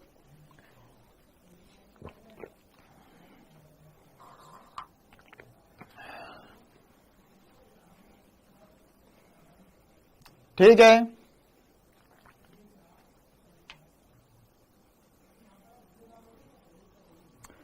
आ गया समझ में। नहीं आज केमिस्ट्री क्लास नहीं होगी। डी क्यों दिया, अच्छा डी दिया है क्या, एक बार चेक कर लेते हैं। डी नहीं ए ही दिया मेरे इसमें तो आंसर ए। अच्छा बेटा ये दिया हुआ ना कि लिफ्ट ए मंदन से नीचे आ रही है, तो ए मंदन से नीचे आ रही है मतलब त्वरण ऊपर की तरफ है, तो त्वरण ऊपर की तरफ, तो जी प्लस ए साइन थीटा आंसर आ गया।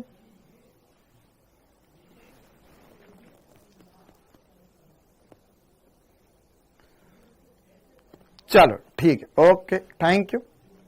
देखो 2 लेक्चर और बच्चे हुए 9 और 10, जिसमें मैंने आपको अभी नहीं बताया। 9 और 10 के अगर 4-5 सवाल होंगे तो कल की क्लास में थोड़ी देर में और बता दूंगा, ठीक है, घबराओ ना, मैं यही हूं, ठीक है। तो 9 और 10 जो होंगे वो कल की क्लास में थोड़ी सी देर और मैं बता दूंगा। खुश?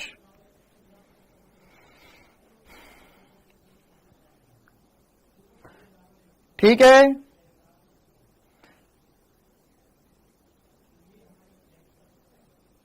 पढ़ के दिमाग तेज हो गया ना, चलो बहुत बढ़िया।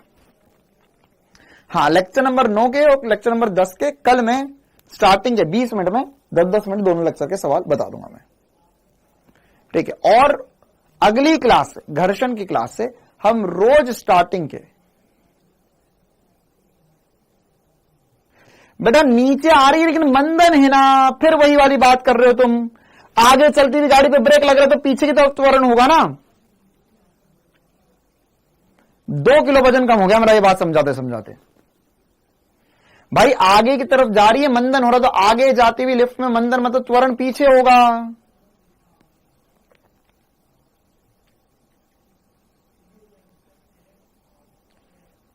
ठीक है।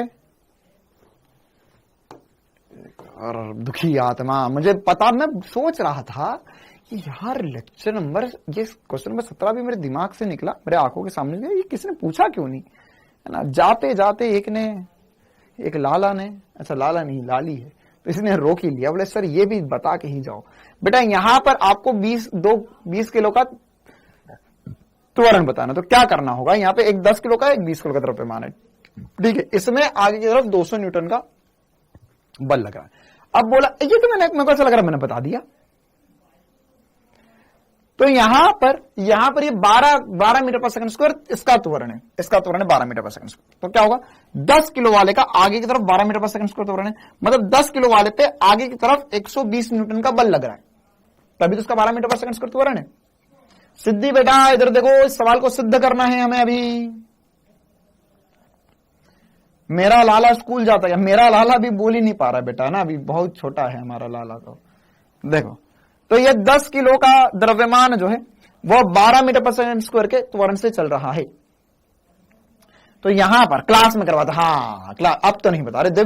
दिव्या केसरिया बिटिया ने बोल दिया कि क्लास में करवाया क्वेश्चन है, मतलब ये तो पत्थर की लकीर हो चुकी है।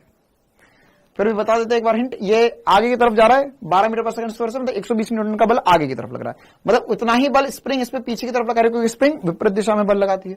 तो 20 किलो वाले पे 120 पीछे लग रहा है, 200 न्यूटन आगे लग रहा है। तो 200 माइनस 120 मतलब कि 80 न्यूटन। 80 न्यूटन इस पे परिमाणी बल है, 80/20 मतलब 4 मीटर पर सेकंड स्क्वायर त्वरण होगा इसका। ठीक है, चलिए ओके। अब कॉन्फिडेंस आ गया इस चैप्टर में। क्या अब सब गाना गाओगे, हम भी है होश में बातें कर तू, नहीं हम भी है जोश में बातें कर तू होश में। क्या अब न्यूटन के गति के नियम में आंखों में आंखें डालकर यह गाना गा दोगे आज?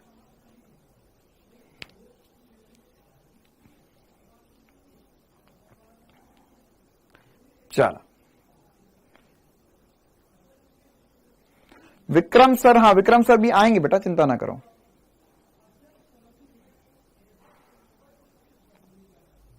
ठीक है भाई, तो जितना बड़ा एक बार रिवाइज करना, मिलते हैं हम कल।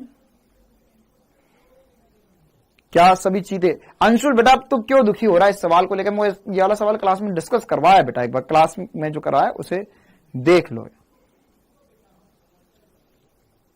हाँ जय बेटा जय, आप ही के चक्कर में हम लेक्चर नंबर 8 तक पहुंचे। आपने बीच में मोटिवेशन दिया था पूरी क्लास को कि यार हम बहुत स्लो चल रहे हैं, हमको तेज करना चाहिए। तो अब कल इसी स्पीड में हम आगे के 2 लेक्चर के चैप्टर्स, मतलब आगे के 2 चैप्टर्स भी कर लेंगे, मतलब 2 लेक्चर के क्वेश्चंस भी डिस्कस कर लेंगे। मैंगो सर चले गए यार, मैंगो सर को हमने रोकने की कोशिश करी लेकिन माने नहीं, चले गए वो। अब